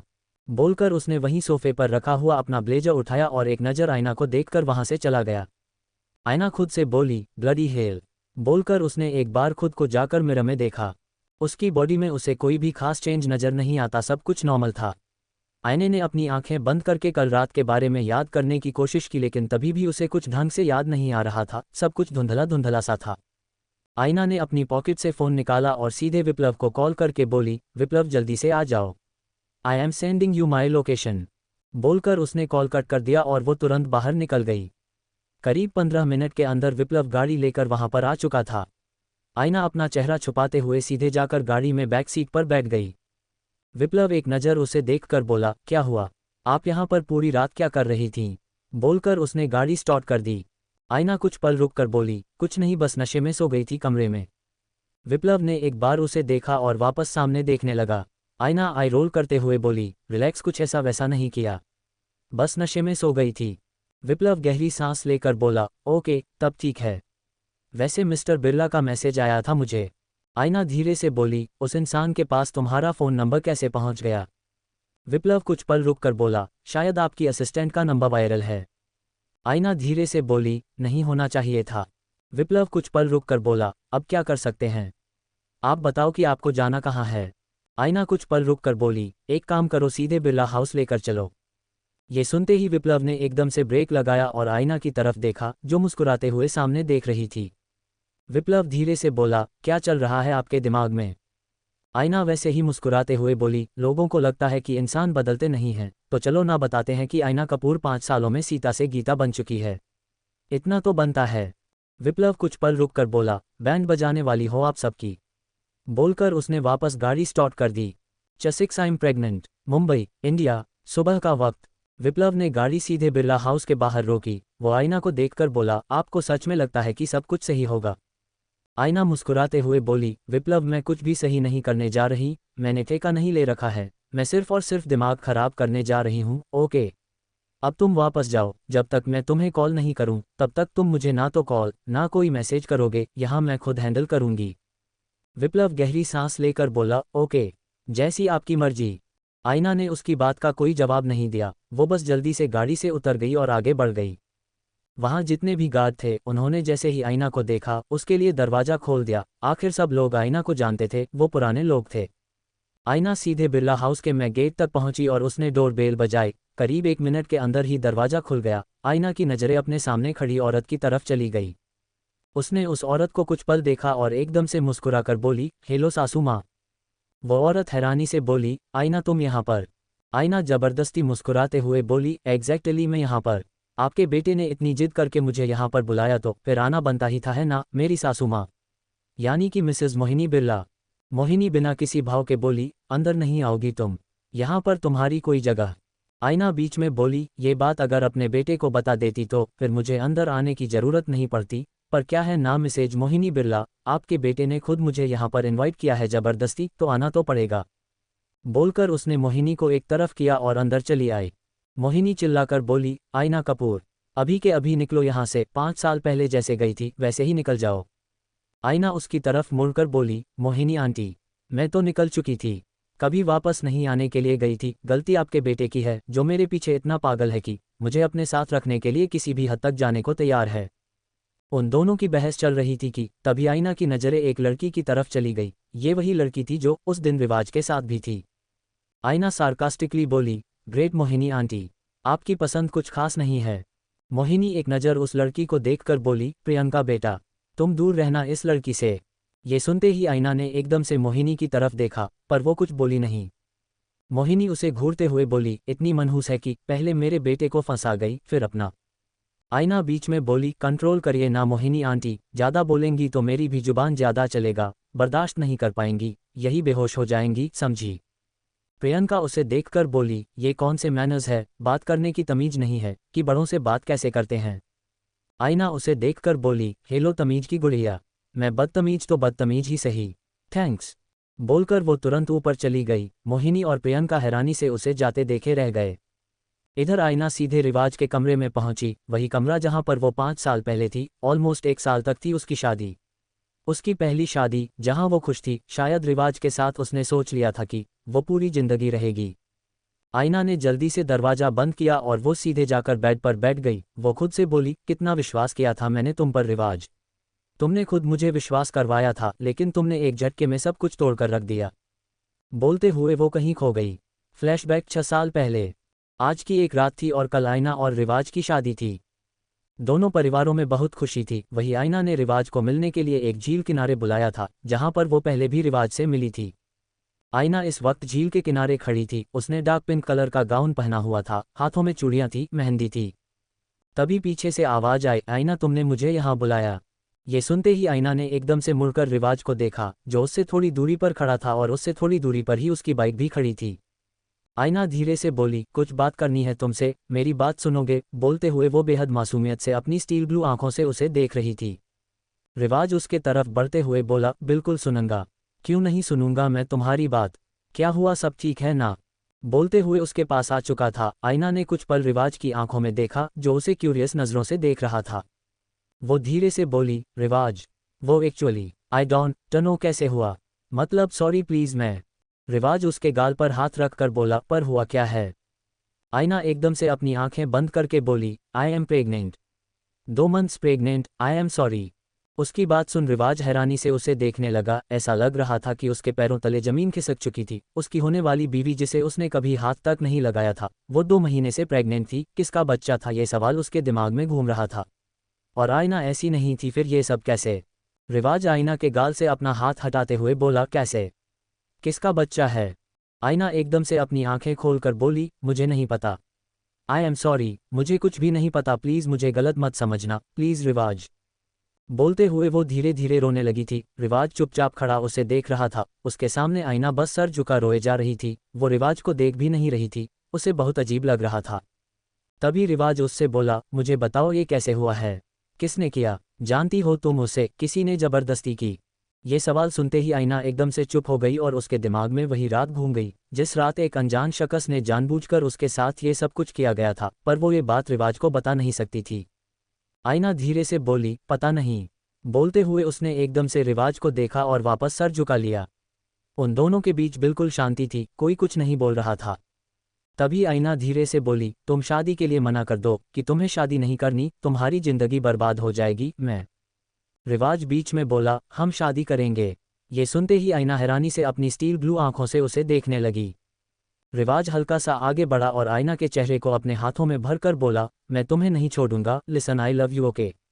मैं तुमसे शादी करूंगा, और रही इस बच्चे की बात तो मैं इसे एक्सेप्ट कर लूंगा, ओके।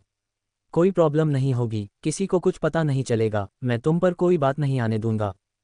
आईना धीरे से बोली, नहीं रिवाज, तुम ऐसा नहीं कर सकते, ये गलत है, मैं तुम्हारे साथ गलत कर रही हूँ, प्लीज़। मैं रिवाज बीच में बोला, जब मुझे कोई प्रॉब्लम नहीं है, मैं तुम्हारे बच्चे को एक्सेप्ट कर रहा हूँ, तुम्हें एक्सेप्ट कर रहा हूँ, क्योंकि मुझे तुमसे प्यार है, मुझे कुछ नहीं चाहिए। जस्ट तुम शादी से मना नहीं करोगी और ना मैं कुछ करूँगा, कल हमारी शादी होगी तो मतलब होगी।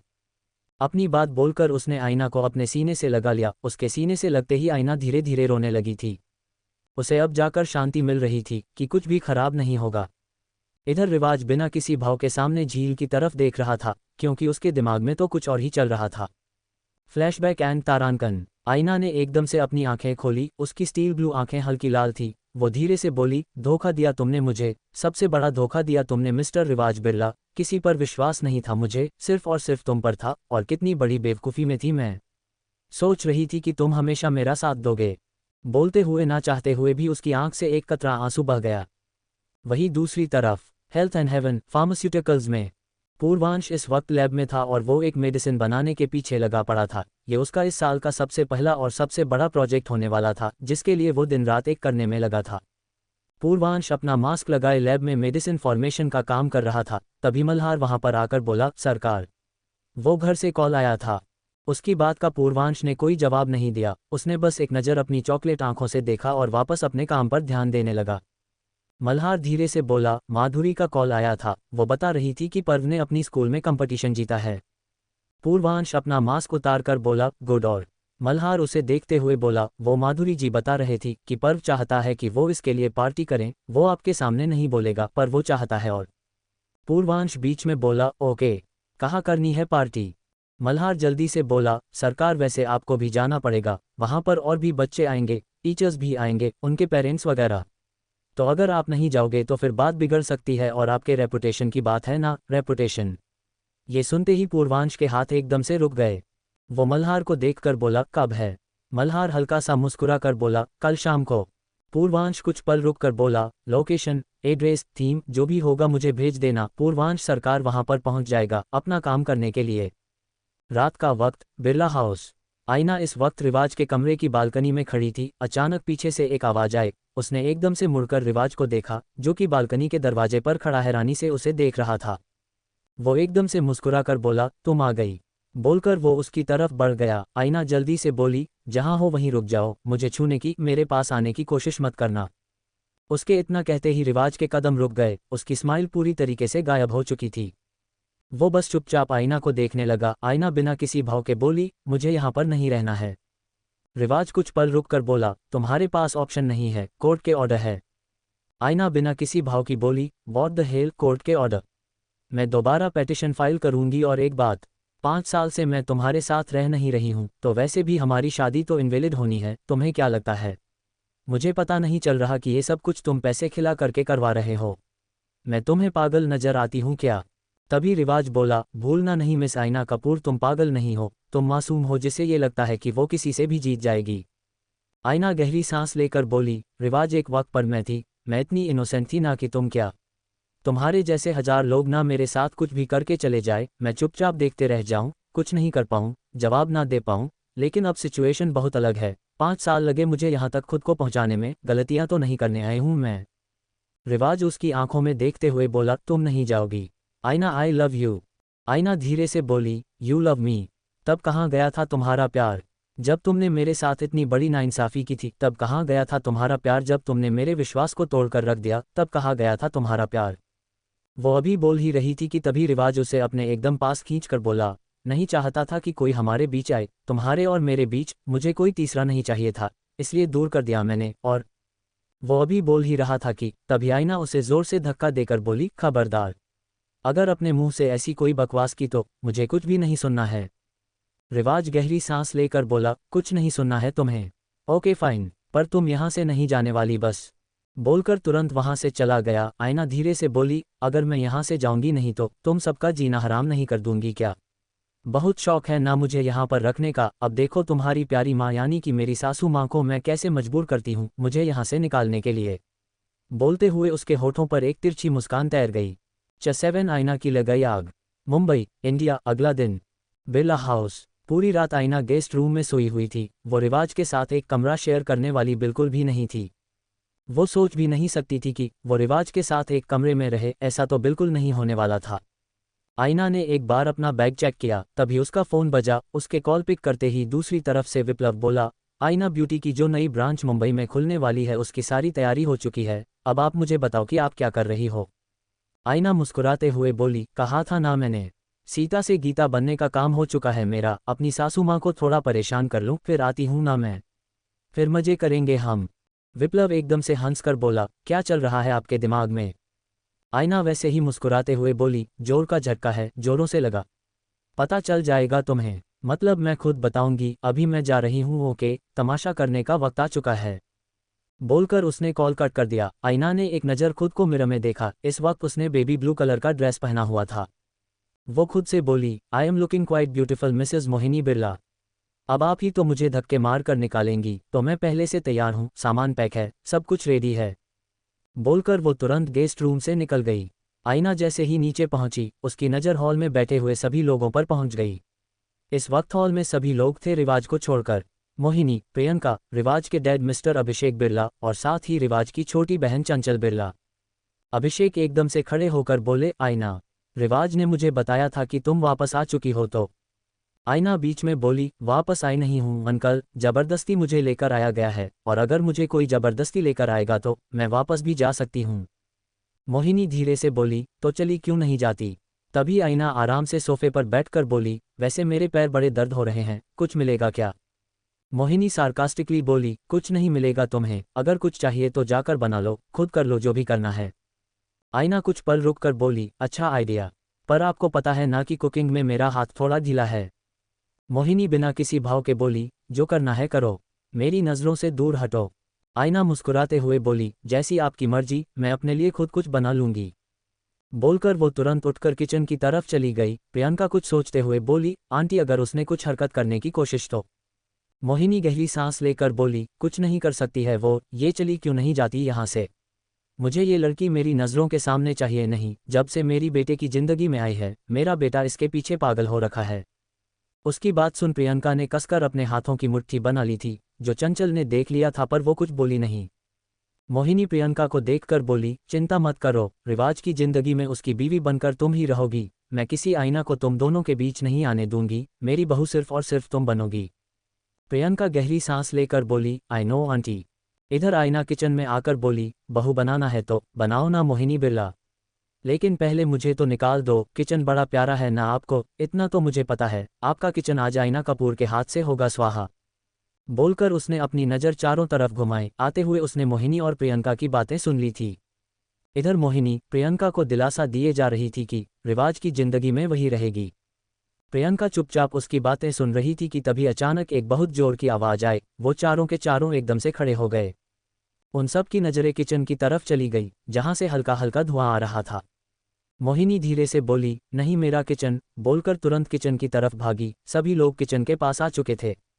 किचन में चारों तरफ धुआं था, वही एक स्लैब पर पूरी तरीके से आग लगी हुई थी। तेल की बोतल गिरी पड़ी थी, एक माचिस वहां पर गिरा पड़ा था, सारा सामान इधर उधर बिखरा पड़ा था। वही आईना एक तरफ खड़ी आराम से ये सब कुछ देख रही थी। मोहिनी चिल्लाकर बोली, ये सब क्या कर रही हो तुम। आईना बेहद मासूमियत से बोली, आंटी आपने तो बोला कुछ बना लो, तो मैं तो बनाने आई थी, अब अगर मैं बनाने आई पर किचन में धमाका कर दिया, उसमें मेरी क्या गलती।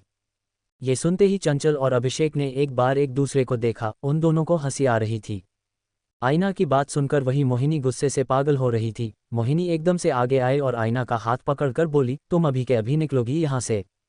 आईना हैरानी से बोली, क्या बोल रही हो आंटी, आपके बेटे को पता चला तो वो क्या करेगा आपको पता। वो बोल ही रही थी कि तभी उसे खींचते हुए मोहिनी बाहर ले आए। हाल में पहुंचते ही मोहिनी आईना का हाथ छोड़कर बोली, निकलो अभी के अभी मेरे घर से। आईना धीरे से बोली, आंटी मैं कैसे निकल सकती हूँ, रिवाज क्या बोलेगा। मोहिनी चिल्लाकर बोली, मैंने कहा ना अभी के अभी निकलो यहाँ से। तभी प्रियंका बीच में आकर बोली, आंटी रिलैक्स, एंड यू निकल नहीं सकती तुम यहाँ से। क्या कर रही हो। मोहिनी आंटी बोल रही है ना, निकलो तुम अभी के अभी यहाँ से। आईना उसे देखकर बोली, क्या है, किसी ने बोला तुम्हें बीच में अपना मुंह चलाने के लिए। नहीं ना, तो फिर क्यों बोल रही हो। प्रियंका उसके पास आकर बोली, अभी के अभी निकलो यहाँ से, तुम्हारी जगह नहीं है ये। बोलते हुए प्रियंका का लहजा काफ़ी अलग था, मानो वो खुद बहुत डेस्परेट हो आईना को यहाँ से बाहर निकालने के लिए, और आईना उसकी हरकत अच्छे से समझ रही थी। उसे समझ में आ रहा था कि आखिर प्रियंका के दिमाग में क्या चल रहा था। वो एकदम से मुस्कुराकर बोली, जलन हो रही है कि तुम्हारा ना हुआ पति जो कि कभी मेरा पति हुआ करता था, वो मेरे पीछे पागल है। तभी मोहिनी एकदम से चिल्लाकर बोली, आईना कपूर, अभी के अभी निकलो यहाँ से, वरना मुझे तुम्हारे फादर को कॉल करना पड़ेगा। ये सुनते ही आईना की एक्सप्रेशन बदल गए। कहाँ वो अभी तक अनअफेक्टेड थी, लेकिन अब उसे देखकर ऐसा लग रहा था कि किसी ने उसके ऊपर ठंडा पानी डाल दिया।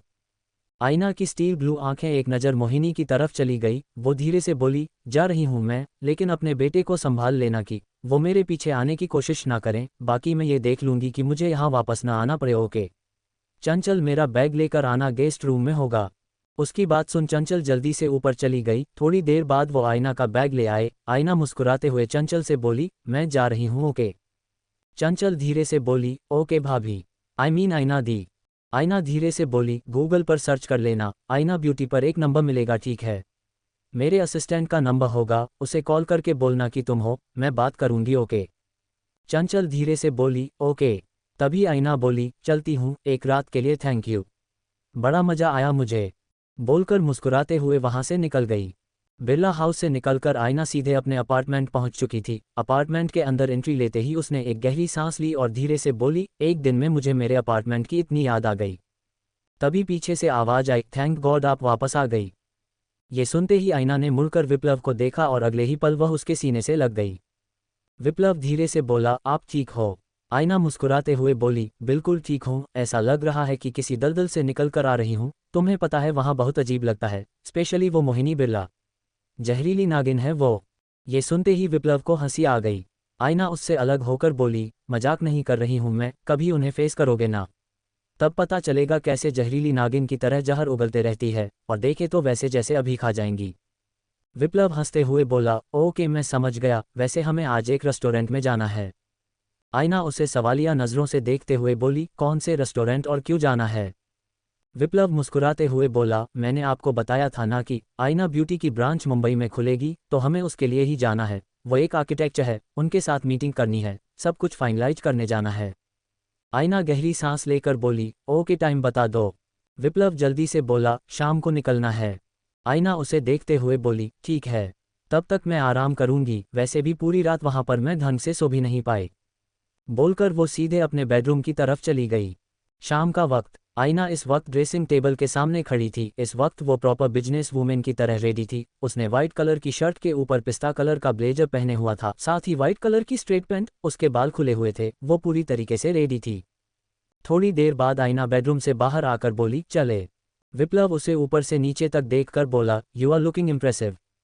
आयना मुस्कुराते हुए बोली, आई नो, लेट हो जाएगा तो मैं। विप्लव बीच में बोला, समझ गया मैं, चलिए। इसी के साथ वो दोनों अपार्टमेंट से निकल गए। थोड़ी देर बाद वो दोनों मुंबई के सबसे बड़े 5 स्टार होटल में थे। वो लोग बाहर की साइड एक टेबल पर बैठे हुए थे। आयना की नज़रें बार बार एक तरफ जा रही थी, जहां पर शायद किसी पार्टी की तैयारी चल रही थी। अब तक आर्किटेक्चर वहां पर आ चुका था। विप्लव उससे बातें कर रहा था, वही आयना उनकी बातें सुन रही थी। उसकी नज़र एक बार फिर से उस एरिया की तरफ चली गई और वो धीरे से बोली, पर्व। बोलते हुए वो पर्व को देख रही थी, जो इस वक्त माधुरी के साथ खड़ा था और चुपचाप सामने देख रहा था। आयना धीरे से बोली, पर्व, वो भी यहाँ पर, एक बार मुझे उससे मिलना है। बोलते हुए उसने एक बार विप्लव को देखा और वापस पर्व को देखने लगी। पता नहीं क्यों, पर आयना पर्व को देखकर बहुत खुश हो रही थी। वो अभी भी पर्व को देख रही थी कि तभी उसकी नज़र सीधे एक तरफ चली गई और उसकी वही मुस्कुराहट पूरी तरीके से गायब हो गई। सामने से पूर्वांश चला आ रहा था, जिसके साथ मल्हार भी था। आयना कंफ्यूजन से बोली, ये रही से ज़्यादा। बोलते हुए वो पूर्वांश को देख रही थी। इधर पूर्वांश माधुरी को देखकर बोला, जो भी करना है वो जल्दी करो, मेरे पास ज़्यादा वक्त नहीं है। माधुरी धीरे से बोली, जी सरकार। पर्व बेटा, आपके सारे फ्रेंड्स यहाँ पर आ चुके हैं, आप केक कट करो। ओके। पर्व ने एक नज़र माधुरी को देखा और वो चुपचाप टेबल की तरफ चला गया। पर्व ने अपने स्कूल में एक स्पीच कंपटीशन जीता था, जिसके लिए वो यहाँ पर सेलिब्रेशन कर रहा था। यहाँ पर उसके टीचर्स आए हुए थे, साथ ही उसके क्लास के भी कई बच्चे आए थे। पूर्वांश एक तरफ खड़ा बोरियत भरे लहजे से पर्व को देख रहा था। पर्व टेबल के सामने खड़ा था। उसने एक बार पूर्वांश को देखा और फिर उसने पूर्वांश को देखते हुए ही केक कट करने के लिए अपना हाथ आगे बढ़ाया। पर्व ने ध्यान नहीं दिया कि उसका हाथ गलती से टेबल पर लगा और ऐसे लगा कि केक सीधे जमीन पर गिर गया और उसके केक का कुछ हिस्सा पूर्वांश के पैर पर भी गिर गया था। उसके जूते गंदे हो चुके थे। ये देखते ही आयना एकदम से खड़ी हो गई। इधर पूर्वांश बिना किसी भाव से अपने जूते की तरफ देख रहा था, वही पर्व डर के मारे पीछे हट गया। चैट आयना स्लैप्ड पूर्वांश। मुंबई, इंडिया, रात का वक्त। 5 स्टार होटल में आयना अपनी टेबल पर खड़ी चुपचाप पूर्वांश को देख रही थी। पूर्वांश ने अपनी बेहद डार्क नज़रों से पर्व को देखा। उसके ऐसे देखते ही पर्व सीधे जाकर के माधुरी के पीछे छुप गया। माधुरी धीरे से बोली, सरकार। एक बार। पूर्वांश बीच में बोला, चुप, बिल्कुल चुप। ये सुनते ही माधुरी ने अपना मुंह बंद कर लिया और उसने सर झुका लिया। इधर पर्व ने कसकर माधुरी के कपड़े को अपनी मुट्ठी में भर लिया था। उसे इस वक्त बहुत ज़्यादा डर लग रहा था। ये दूसरी बार था जब वो पूर्वांश को ऐसे देख रहा था। जब उसने पहली बार देखा था, उसके बाद से उसने पूर्वांश के सामने आना बंद ही कर दिया था और अब पता नहीं वो क्या करेगा। पूर्वांश चिल्लाकर बोला, अभी के अभी मेरे सामने आओ। बोलते हुए वो माधुरी के पीछे छुपे हुए पर्व को घूर रहा था। माधुरी कुछ नहीं कर सकती थी, ये बात वो जानती थी। उसने पर्व का हाथ पकड़कर उसे अपने सामने कर दिया, क्योंकि अगर पूर्वांश की बात नहीं मानी जाएगी तो फिर उसका गुस्सा आउट ऑफ कंट्रोल हो जाना था और यहाँ पर कुछ बड़ा हो जाता, जो माधुरी नहीं चाहती थी। पूर्वांश उसे घूरते हुए बोला, जब गलती करके कोई चीज़ बिखेरी जाती है ना, खराब की जाती है तो उसे साफ किया जाता है, सिखाया नहीं गया स्कूल में। पर्व बिना कुछ बोले सर झुकाए खड़ा था। पूर्वांश चिल्लाकर बोला, टिश्यू पेपर उठाओ और साफ करो। ये सुनते ही वहां जितने लोग मौजूद थे सभी लोग आपस में बातें करने लगे, कैसा बाप है ये, जो अपने बेटे से ये करवाना चाहता है, वो भी सबके सामने उसके इतने खास दिन पर। पर्व बिना कुछ बोले हल्का सा आगे बढ़ा और उसने टिश्यू पेपर उठा लिया। माधुरी धीरे से बोली, सरकार। बोलते हुए उसने जैसे ही पूर्वांश को देखा उसने अपना मुंह बंद कर लिया, क्योंकि पूर्वांश इस वक्त बेहद खतरनाक लग रहा था। इधर पर्व टिश्यू पेपर लेकर झुकने ही वाला था, तभी एक आवाज आई, गलती से भी नीचे झुकने के बारे में मत सोचना। उधर माधुरी भी हैरानी से आईना को देख रही थी। आईना धीरे से बोली, ब्लडी हेल, ये इंसान बाप बनने के भी लायक नहीं है, गिरगिट की तरह रंग बदलता है ये। बोलकर वो एकदम आगे आए। उसने पूर्वांश का हाथ पकड़कर उसे अपनी तरफ घुमाया और अगले ही पल वहां पर एक थप्पड़ की आवाज गूंज गई।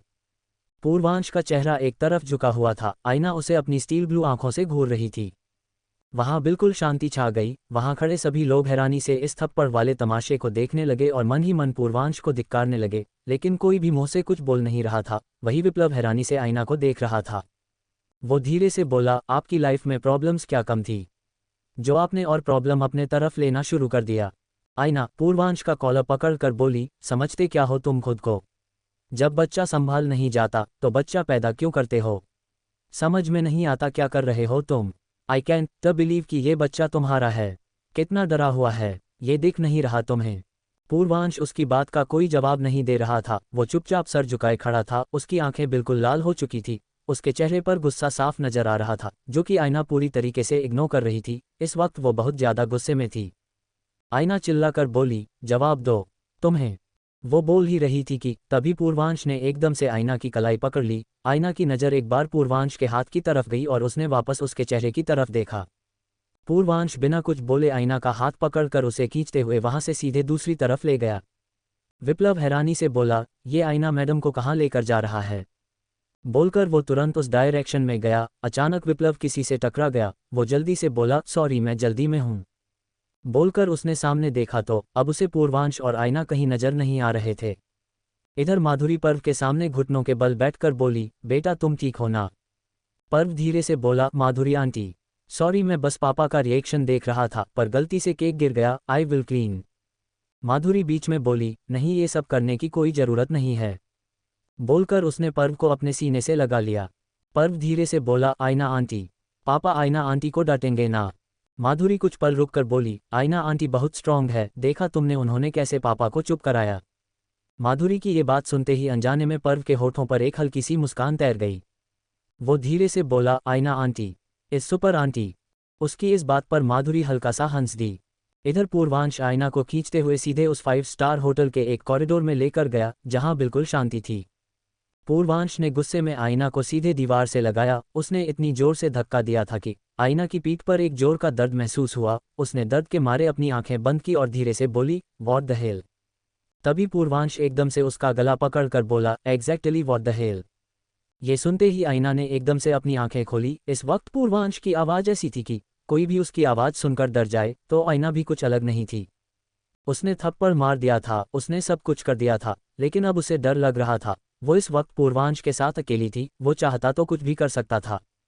आईना अपनी स्टील ब्लू आंखों से पूर्वांश की चॉकलेट आइस में देख रही थी, जिनमें इस वक्त खून उतरा हुआ था। पूर्वांश आईना के गले पर अपनी पकड़ मजबूत करते हुए बोला, तुम्हारी औकात है मुझे छूने की?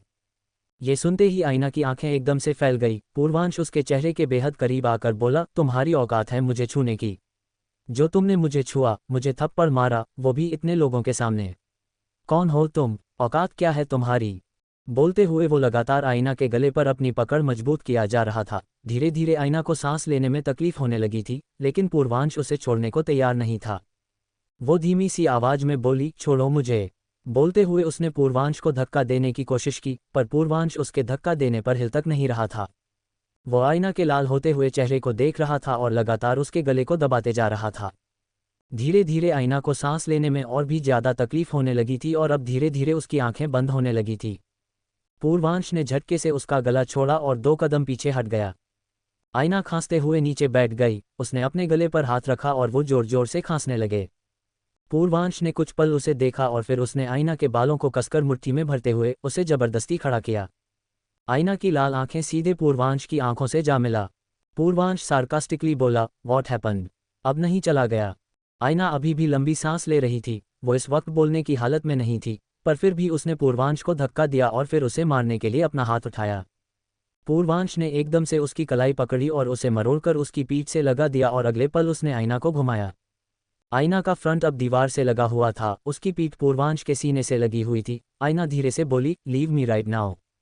उसकी बात सुन पूर्वांश के होठों पर एक तिरछी मुस्कान तैर गई। वो वैसे ही आईना के ऊपर हल्का सा झुका और पीछे से ही उसके कान के पास कुछ पल ठहर कर बोला, चांद सा चेहरा है तुम्हारा। राइट, लाल हो चुका है, पर क्या होगा इस चांद के चेहरे पर? मैं भी अपनी उंगलियों के निशान छोड़ दूं, जैसे तुमने छोड़ने की कोशिश की मेरी रेपुटेशन पर। बोलते हुए पूर्वांश ने आईना की जो कलाई पकड़ी थी, उसकी कलाई को छोड़ते हुए धीरे धीरे उसकी उंगलियों को जोर से दबा रहा था, जिस वजह से आईना को और भी ज्यादा दर्द हो रहा था, लेकिन वो रिएक्ट नहीं कर रही थी।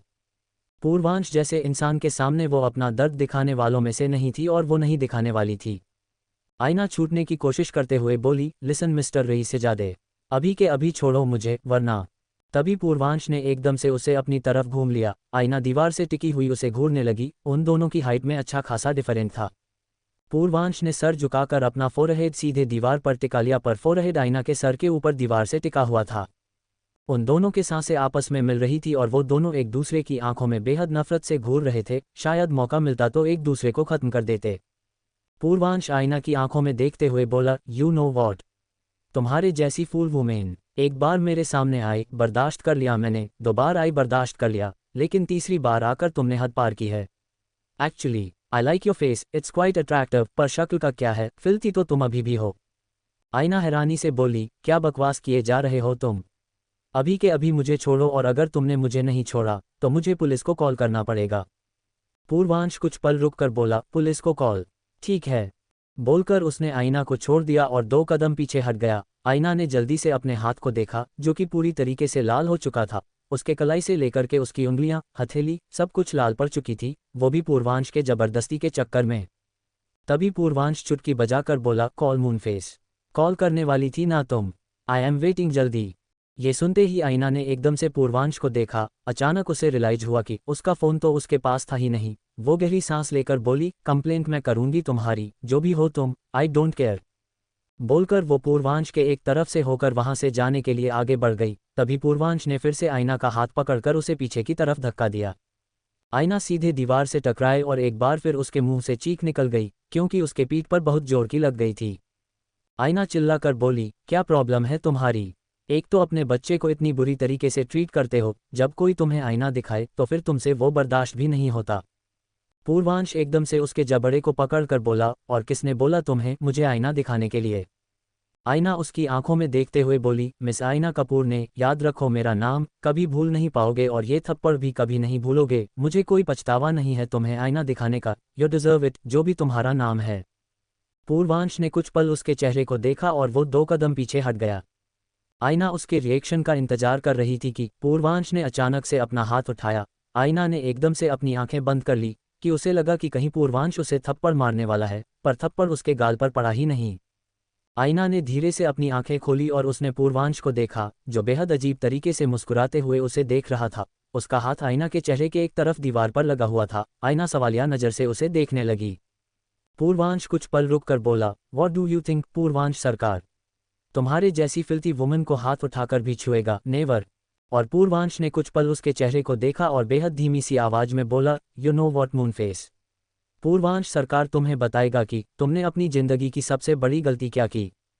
बोलकर उसने आई विंक की और आईना को छोड़कर वहां से आगे बढ़ गया। आईना अभी भी अपनी जगह पर खड़ी पूर्वांश को जाते हुए देख रही थी। कहानी शुरू हुई थी नफरत से और शायद जुड़ने वाला था इसमें बदला। एक अंश भी है और एक जज्बात भी है, दोनों अनजान है शायद उस जज्बात से। अभी तो बस शुरुआत है, जाने क्या मोड़ लेकर आएगी। Chennai, who the hell is this Purvansh Sarkar, Mumbai, India. रात का वक्त। पूर्वांश के जाने के बाद आईना खुद को संभालते हुए वापस उसी जगह पर आ चुकी थी जहां पर पर्व और माधुरी थे। अब तक वहां से सभी लोग जा चुके थे। माधुरी ने सबको भेज दिया था, ऑलरेडी इतना बड़ा ड्रामा हो चुका था, अब और ड्रामा वो खुद नहीं चाहती थी। आईना पर्व के पास आकर बोली, आप ठीक हो ना बेटा? बोलते हुए वो अपने घुटनों के बल बैठ गई। पर्व उसे देखते हुए बोला, आईना आंटी थैंक यू आने के लिए। आईना मुस्कुराते हुए बोली, वैसे आज क्या है? पर्व जल्दी से बोला, स्टेज स्पीच कंपटीशन में मैं फर्स्ट आया था, आपको पता है टीचर्स ने ना मेरी बहुत सारी तारीफ की, स्पेशली दुबे सर ने। आईना खड़ी होते हुए बोली, ये तो बहुत अच्छी बात है कि पर्व फर्स्ट आया, हाय मेरा पर्व कितना अच्छा बोलता है ना कि सब ने उसकी तारीफ की। पर्व धीरे से बोला, आप खुश हो, मैंने सच में कुछ अचीव किया है। आईना उसे देखते हुए बोली, ऑफ कोर्स आपने अचीव किया है। और वो बोल ही रही थी कि तभी विप्लव वहां पर आकर बोला, मैडम आप कहाँ चली गई थी? आपको पता मैं आपको कब से। बोलते हुए वो एकदम से रुका, उसकी नज़र आईना के गले की तरफ चली गई जहां पर लाल निशान थे। आईना ने अपने बाल आगे कर रखे थे लेकिन विप्लव की नज़र में वो दिख चुका था। आईना ने विप्लव को आंखों से ही शांत रहने का इशारा किया। वो पर्व को देखकर बोली, आपको क्या खाना है? उसका सवाल सुन पर्व ने एकदम से माधुरी को देखा। माधुरी कुछ पल रुक कर बोली, मिस कपूर आपको परेशान होने की जरूरत नहीं है, मैं इसे कुछ खिला दूंगी। आईना उसे देखकर बोली, डॉन टवरी माधुरी जी, मैं हूं ना। पर्व हम दोनों आइसक्रीम खाएंगे, आप चलो मेरे साथ। बोलकर उसने पर्व का हाथ पकड़ा और उसे लेकर के तुरंत बाहर चली गई। माधुरी बस उन दोनों को जाते हुए देखती रह गई। विप्लव माधुरी को देखते हुए बोला, ये कैसा बाप है? मतलब पर्व का अपने बेटे के साथ कोई ऐसा बिहेव कैसे कर सकता है? मैं खुद देखा था कि वो क्या कर रहा था। माधुरी गहरी सांस लेकर बोली, मैं कैसे बताऊं कि कैसे हैं वो? पर्व को कभी भी अपने बेटे के तौर पर उन्होंने एक्सेप्ट नहीं किया और उसकी एक बहुत बड़ी वजह है, माफ़ करिएगा लेकिन अपने घर की वजह नहीं बता सकती मैं। विप्लव कुछ पर रुककर बोला, डोंट वरी माधुरी जी, कोई बात नहीं। बोलकर वो भी वहां से चला गया। इधर आईना पर्व को 5 स्टार होटल से बाहर ले आई थी। वहीं पास में एक आइसक्रीम पार्लर था और वो उसे वहां ले गई थी। आईना मेनू चेक करते हुए बोली, वैसे मुझे तो ब्लूबेरी फ्लेवर सबसे ज़्यादा पसंद है और मैंगो। आपको? पर्व जल्दी से बोला, ब्लूबेरी मुझे भी पसंद है। आईना हैरानी से बोली, माय गॉड बच्चे, आईना आंटी और पर्व की पसंद बिल्कुल सेम है। आईना ने अपने और पर्व के लिए ब्लूबेरी की आइसक्रीम ऑर्डर कर दी थी। जब तक विप्लव और माधुरी वहां पर पहुंचे तब तक वो दोनों आइसक्रीम एंजॉय कर रहे थे। आईना खुद खा रही थी और पर्व को खिला भी रही थी। पर्व जो अभी तक डरा हुआ था, अपसेट था, वो सब कुछ कहीं गायब हो चुका था। वो बस आईना के साथ खुशी से अपनी आइसक्रीम एंजॉय कर रहा था और अपने कंपटीशन की सारी डिटेल्स उसे दे रहा था। विप्लव आईना को देखते हुए मन में बोला, आई नो कि आप उसे बच्चों से इतना क्लोज क्यों हो रही है। अपने बच्चों की याद आ रही है आपको, जानता हूं मैं। हर बच्चे में अपने बच्चों को ढूंढने की कोशिश करती हो आप। इधर माधुरी उन दोनों को देखते हुए मुस्कुरा रही थी। वो मन में बोली, काश पर्व की जिंदगी में आप होती मिस कपूर, उसकी मां बनकर। करीब आधे घंटे बाद माधुरी के फ़ोन पर मल्हार का एक मैसेज आया जिसमें लिखा था कि जल्दी से पर्व को लेकर के आप घर पर पहुंच जाए माधुरी जी, अगर सरकार को पता चला तो वो गुस्से में पता नहीं क्या करेंगे। माधुरी आईना और पर्व के पास जाकर बोली, पर्व बेटा अब घर चलना है हमें। ये सुनते ही पर्व का चेहरा एकदम से मायूस हो गया। वो माधुरी को देखकर लाचारी से बोला, आंटी थोड़ी देर और प्लीज। माधुरी कुछ पल रुक कर बोली, बेटा हम नहीं रुक सकते, अगर तुम्हारे डैड को पता चला तो वो गुस्सा करेंगे ना।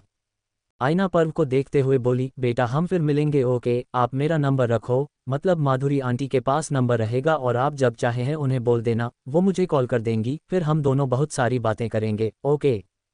पर्व एकदम से मुस्कुरा कर बोला, ओके आंटी। आईना ने माधुरी को अपना फ़ोन नंबर दे दिया। उसके बाद माधुरी पर्व को लेकर उस आइसक्रीम पार्लर से निकलने लगी। दरवाजे तक पहुंचते ही पर्व ने एक बार मुड़कर आईना को देखा जो खुद मुस्कुराते हुए उसे देख रही थी। वो चिल्लाकर बोला, गुड नाइट आंटी। आईना मुस्कुराकर बोली, गुड नाइट। फिर माधुरी पर्व को लेकर वहां से निकल गई। विप्लव आईना के पास आकर बोला, अपने आप को संभालिए मैडम, मुझे पता है कि आप क्या फील कर रही हो। आईना उसे देखकर बोली, इमोशनल फूल हूं मैं, जानती हूं, पर इतनी भी नहीं हूं कि हर बच्चे में अपना बच्चा ढूंढने की कोशिश करूं। नहीं करूंगी, मैं जानती हूं कि मेरा बच्चा जिंदा है, कहाँ है मुझे नहीं पता, उसे ढूंढने के लिए वापस आई हूं मैं। रिवाज मुझे बात नहीं रहा है, धोखेबाज कहीं का। विप्लव अचानक से बोला, पहले आप मुझे ये बताओ कि आपके गले पर ये निशान कैसा। आईना उसे देखकर बोली, उस पूर्वांश सरकार का काम है, जान से मारने की कोशिश कर रहा था वो मुझे। बोलकर वो गुस्से में आइसक्रीम पार्लर से निकल गई। विप्लव खुद से बोला, जान से मारने की कोशिश, इस पर तो पुलिस केस बनता है। आईना पूरे रास्ते विप्लव को इग्नोर कर रही थी। उसका दिमाग एक बार फिर से खराब हो चुका था। उसे पूर्वांश पर गुस्सा आ रहा था, उसे थप्पड़ मारने का मन कर रहा था, लेकिन खराब किस्मत, पूर्वांश उसके सामने था नहीं। अपने अपार्टमेंट पहुंचते ही आईना सीधे अपने कमरे की तरफ बढ़ गई। तभी विप्लव उसका हाथ पकड़कर बोला, मैडम मैं कब से आपसे बात करने की कोशिश कर रहा हूं, पूछ रहा हूं कि क्या हुआ, पूरी बात क्यों नहीं बता रही आप। आयना उसे देखकर बोली, क्योंकि मुझे नहीं बताना, मुझे कुछ भी नहीं बोलना है। क्या जानना चाहते हो तुम? मुझे खुद को कुछ नहीं पता। I want to know who the hell is this Purvansh Sarkar, और तुम्हें पता है मेरा सबसे बड़ा डर, मेरे सबसे बड़ी प्रॉब्लम क्या है? कि मुझे वो नाम जाना पहचाना लग रहा है। डर लगता है मुझे जानी पहचानी चीज़ों से। आई एम नॉट फीलिंग गुड। उसकी बात सुन विप्लव ने एकदम से उसका हाथ छोड़ दिया। इधर आयना लंबी गहरी सांस से ले रही थी। कुछ भी जाना पहचाना लगा, मतलब अतीत की यादें, और अतीत से उसे कुछ भी अपने पास नहीं चाहिए था। रिवाज बिरला था, अब उसे और नहीं चाहिए था कुछ भी, एक्सेप्ट अपने बच्चों के। विप्लव कुछ बोलने को हुआ कि तभी आयना उसे पूरी तरीके से नज़रअंदाज करते हुए अपने कमरे में चले गई और उसने बस जोर से दरवाज़ा बंद कर दिया। विप्लव गहरी सांस लेकर बोला, पूर्वांश सरकार, पता लगाना पड़ेगा कि आखिर यह है कौन।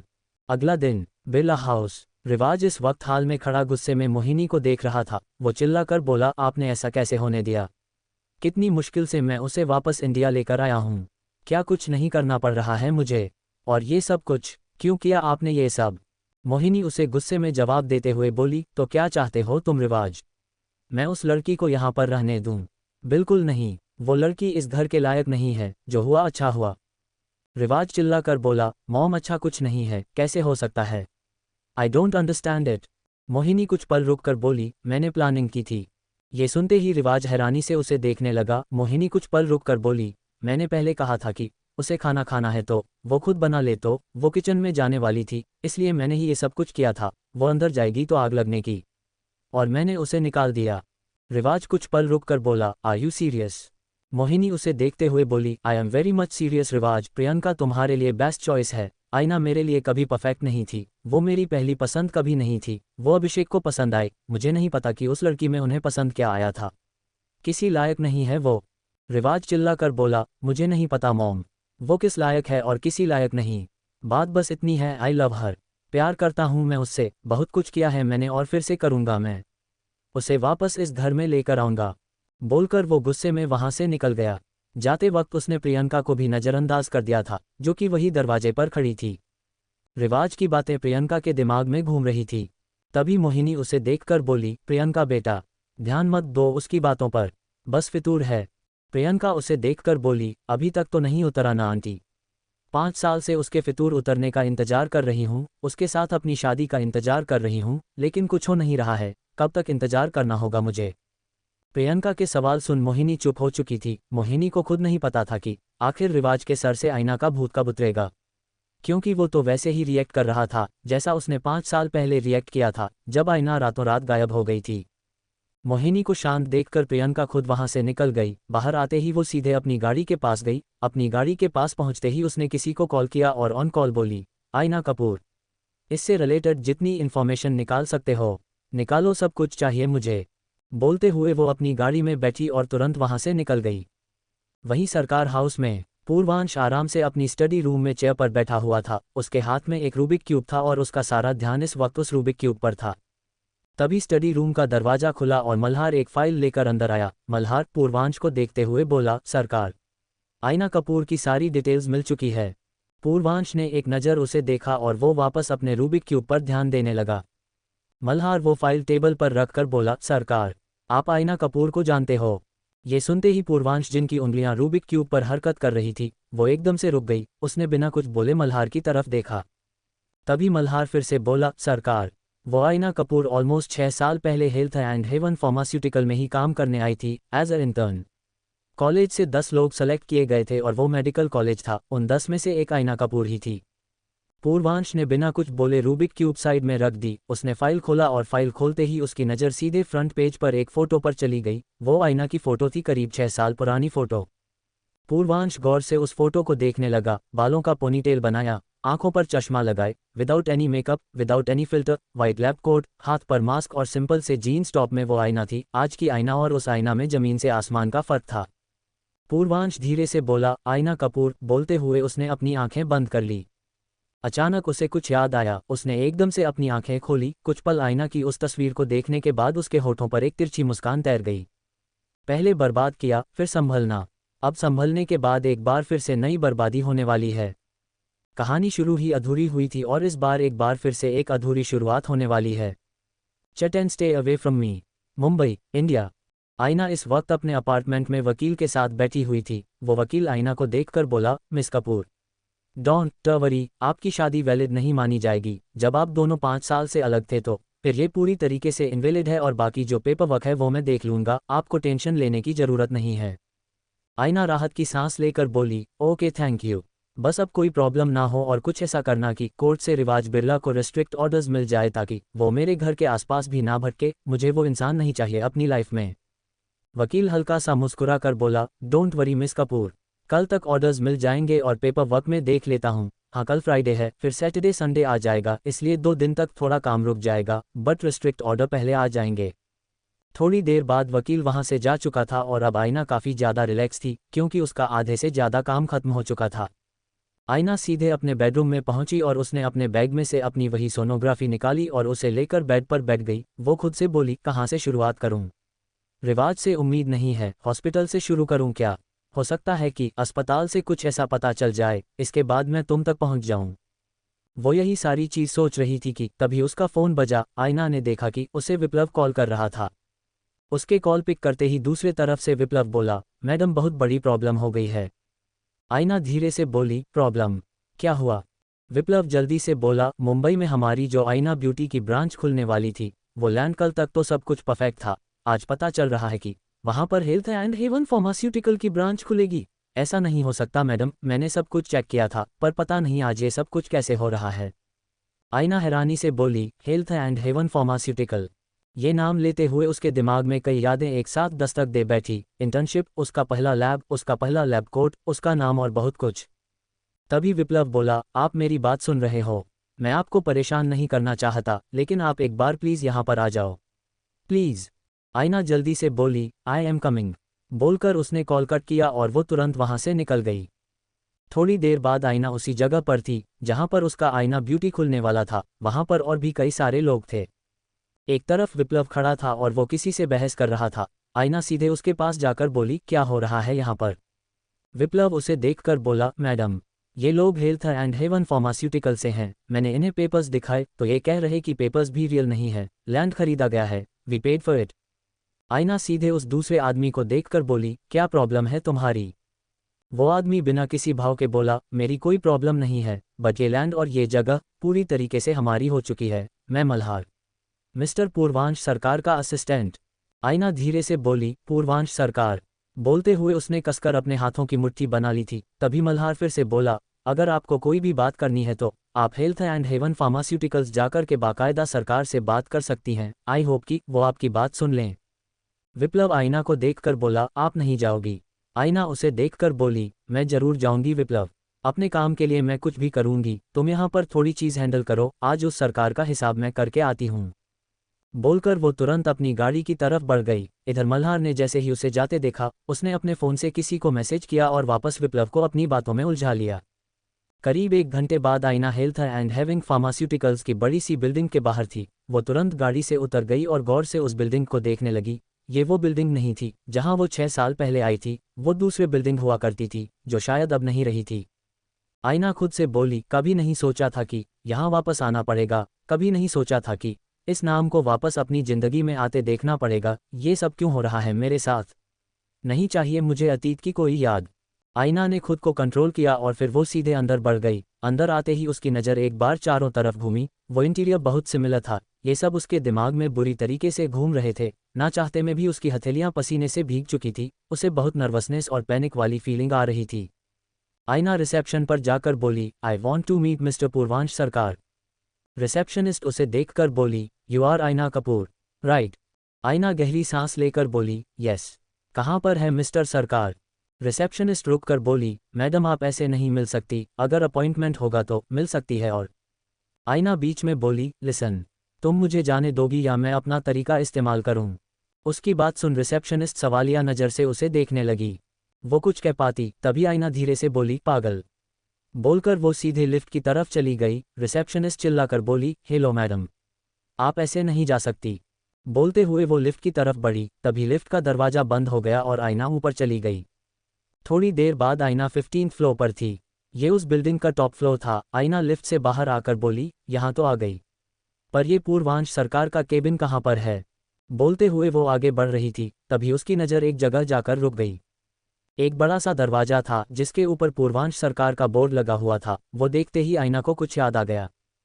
फ्लैशबैक। आज हेल्थ एंड हेवन फार्मास्यूटिकल्स में आयना का पहला दिन था। आयना मेडिकल स्टूडेंट थी। उसने स्पेशली मेडिसिन को लेकर पढ़ाई की थी और वो इलाज करने की नहीं, मेडिसिन बनाने के लिए।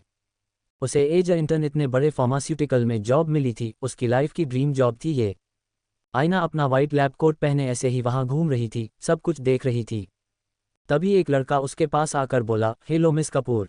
आयना उसे देखकर बोली, वेद, डोंट टबी फॉर्मल, ओके। वेद मुस्कुराते हुए बोला, थोड़ा सा फॉर्मल होना पड़ता है, वैसे यहाँ क्यों घूम रही हो तुम? आयना मुस्कुराते हुए बोली, बस ऐसे ही, पहली बार आई हूँ और पहला दिन है इसलिए। वेद बीच में बोला, इसीलिए काम पर ध्यान दो, अगर यहाँ के ओनर ने तुम्हें ऐसे घूमते देख लिया ना, तो अगले 1 घंटे के अंदर तुम्हारी नौकरी चली जाएगी। आयना हैरानी से बोली, क्यों? मतलब ठीक है ना, मैं काम कर रही हूँ, क्या करना है? वेद कुछ पल रुककर बोला, चलो मैं तुम्हें लैब दिखाता हूँ, काम वहां से शुरू होगा। बोलकर वो एक तरफ बढ़ गया। आयना उसके पीछे जाने लगी। चलते हुए उसकी नज़र अचानक एक दरवाजे की तरफ गई जिसके ऊपर बोर्ड लगा था, पूर्वांश सरकार। ये देखते ही वो धीरे से बोली, तो ये ओनर का नाम है। बोलकर वो वेद के साथ आगे चली गई। ठीक उसी वक्त केबिन का दरवाजा खुला और पूर्वांश बाहर आया। पूर्वांश की नज़रें एक बार वेद के साथ जाती हुई लड़की की तरफ गई। वो धीरे से बोला, न्यूगल, जस्ट होप के काम पर ध्यान दें, ना कि सिडक्शन पर। फ्लैशबैक एंड तारांकन। आयना एकदम से होश में आकर बोली, कंट्रोल आयना, कंट्रोल, यहाँ पर आयना ब्यूटी के लिए आई मैं बस, और कुछ नहीं। अपने आप को संभालते हुए आयना सीधे पूर्वांश सरकार के केबिन की तरफ चली गई। वो बिना कोई फॉर्मेलिटी पूरी किए सीधे अंदर आए और चिल्लाकर बोली, मिस्टर पूर्वांश सरकार। बोलते हुए वो सामने देख रही थी, पर उस वक्त केबिन में कोई था ही नहीं। वो खुद से बोली, यहाँ कोई है क्यों नहीं? बोलते हुए उसने अपने कदम आगे बढ़ा दिया। आयना सीधे पूर्वांश की टेबल के पास आकर रुकी। वो गौर से उस टेबल को देख रही थी जिस पर कई सारी बुक्स रखी हुई थी। एक तरफ फाइल पड़ी हुई थी और एक लैपटॉप था जो कि बंद पड़ा था। आयना ने एक बार लैपटॉप ऑन करने के लिए अपना हाथ आगे बढ़ाया। ठीक उसी वक्त किसी ने उसकी कलाई पकड़कर झटके से उसे घुमाया। आयना की नज़र सीधे पूर्वांश की नज़रों से जा मिली। वो हैरानी से उसे देखने लगी, जो इस वक्त उसके बेहद करीब था। पूर्वांश ने आयना की एक कलाई पकड़ी हुई थी और उसका दूसरा हाथ आयना के बगल में टेबल पर था। आयना हैरानी से बोली, मिस्टर सरकार। पूर्वांश उसकी आंखों में देखते हुए बोला, what do you think moon face, इतनी अकल नहीं है तुम्हारे अंदर की? बिना किसी की परमिशन के उसके सामान को हाथ नहीं लगाते। Why you have to act like a filthy woman every time? Aaina हैरानी से बोली, एक्सक्यूज मी, लिसन मिस्टर रईसजादे, अगर एक बार तुमने ऐसा शब्द मुझे बोला ना तो मुझसे बुरा कोई नहीं होगा। पूर्वांश उसके चेहरे के और पास आकर बोला, रियली? तुमसे बुरा कोई नहीं होगा? Who the hell are you? मेरे केबिन में खड़ी हो, मेरी जमीन पर खड़ी हो और मुझे धमकी दे रही हो? अगर यहीं पर तुम्हारा तमाशा बनाकर रख दूं तो? आयना धीरे से बोली, व्हाट द हेल, मैं यहाँ पर बात करने आई हूँ और बात करके जाऊंगी, ओके? बोलकर उसने पूर्वांश को धक्का देने की कोशिश की, पर पूर्वांश पीछे हट नहीं रहा था। आयना चिल्लाकर बोली, stay away from me. Purvansh ने कुछ पल उसे देखा और फिर अगले ही पल उसने आयना की कलाई छोड़ी और 3 कदम पीछे हट गया। आयना चिल्लाकर बोली, क्या चाहिए तुम्हें? क्या करना चाहते हो तुम? उस जगह को अपना बनाने की कोशिश कर रहे हो? जो जगह मेरी है, मैंने वो लैंड खरीदा है, ओके? वो बिल्डिंग खरीदी है, तुम बीच में नहीं आ सकते। पूर्वांश अपने दोनों हाथ बांधकर बोला, तुम मुझसे लीगली बात करने के बजाय मुझसे लड़ने चली आई। बात तो सही है, पैसा आ गया, पर दिमाग भिखारी वाला है। आयना एकदम से उसका कॉलर पकड़कर बोली, लड़ नहीं रही? तभी पूर्वांश ने उसके दोनों कलाइयां पकड़ते हुए उसकी लोअर बैक से लगा दी। अब उन दोनों का सीना आपस में टकरा रहा था। पूर्वांश ने अपना सर झुकाया हुआ था और वो बिना किसी भाव के आयना को घूर रहा था। आयना को उसकी आंखों की इंटेंसिटी साफ समझ में आ रही थी। वो उससे छूटने की कोशिश कर रही थी और खुद उसकी आंखों में देख रही थी। पूर्वांश धीमी सी आवाज में बोला, एक गलती कर चुकी हो, मेरे गाल को अपने बकवास हाथों से छूकर। अगर और गलतियां करने के बारे में सोचा तो मुझसे बुरा कोई नहीं होगा। और बिलीव मी, तुम धमकी देती हो, लेकिन मैं कर सकता हूं, तुम्हारी लाइफ का विलेन बन जाऊंगा और तुम समझ भी नहीं पाओगी कि क्या हो गया। आयना उसकी आंखों में देखते हुए बोली, तुम ऑलरेडी विलन हो मेरी लाइफ के, नहीं अपने खुद की बेटे के लाइफ के। और जो मैंने तुम्हें थप्पड़ मारा ना, यू डिजर्व इट। एक बार नहीं, बार बार बोलूंगी और अगर जरूरत पड़ेगी तो दोबारा भी मारूंगी। आयना कपूर किसी के आगे नहीं झुकती। ये सुनते ही पूर्वांश के होठों पर एक अजीब सी स्माइल आ चुकी थी, जिसे देखते ही आयना की दिल की धड़कनें बुरी तरह शोर करने लगी थी। शायद उसे कुछ बुरा फील हो रहा था, कुछ अजीब सा जिससे वो दूर भागना चाहती थी। पूर्वांश अचानक से बोला, जिस तरीके से तुम मेरे केबिन में घुसी हो उस हिसाब से मैं तुम्हें जेल भेज दूं तो कैसा लगेगा मूनफेस। आईना कपूर, द ओनर ऑफ आईना ब्यूटी। जेल में सो सब इज्जत जाएगी स्टॉक मार्केट में, पैसे जाएंगे लॉस में, लॉस कैसे झेलोगी मूनफेस। 1 मिनट, फिर से भीख मांगने पर तो नहीं आओगी। उसकी बातें सुन आईना हैरानी से उसे देखने लगी, वो कुछ कह पाती कि तभी पूर्वांश ने झटके से उसे छोड़ा। आईना सीधे टेबल से टकरा गई। पूर्वांश बिना किसी भाव के बोला, पूर्वांश, सरकार का गिरेबान पकड़ना, उसे थप्पड़ मारना, उसे छूना, तुमने वो हर काम किया है जो नहीं करना चाहिए था। सो मूनफेस, अपनी जिंदगी में खतरे को तुमने ऐसे इनवाइट किया है कि जब तक खतरा तुम्हें खुद बर्बाद ना कर दे तब तक जाएगा नहीं। आईना हैरानी से अपनी जगह पर खड़ी उसे देख रही थी। वो समझने की कोशिश कर रही थी कि आखिर अब वो पूर्वांश सरकार से बचे तो बचे कैसे। जिस हिसाब की बातें वो कर रहा था ऐसा लग रहा था कि बस कहानी तो अभी शुरू हुई थी। शुरुआत ऐसी हुई थी कि शुरुआत में ही दर्द था, पुरानी यादें दस्तक दे रही थी और नई यादें बनने को तैयार थी। वो खेलने वाला था उसकी जिंदगी से किसी खिलौने की तरह और वो बिखरने वाली थी उसके हाथों किसी रेत की तरह। तारांकन, अब क्या होगा, क्या करेगा पूर्वांश, जानने के लिए पढ़ते रहिए। Please join the my Telegram channel, link in description, and subscribe my channel. Thank you, bye bye.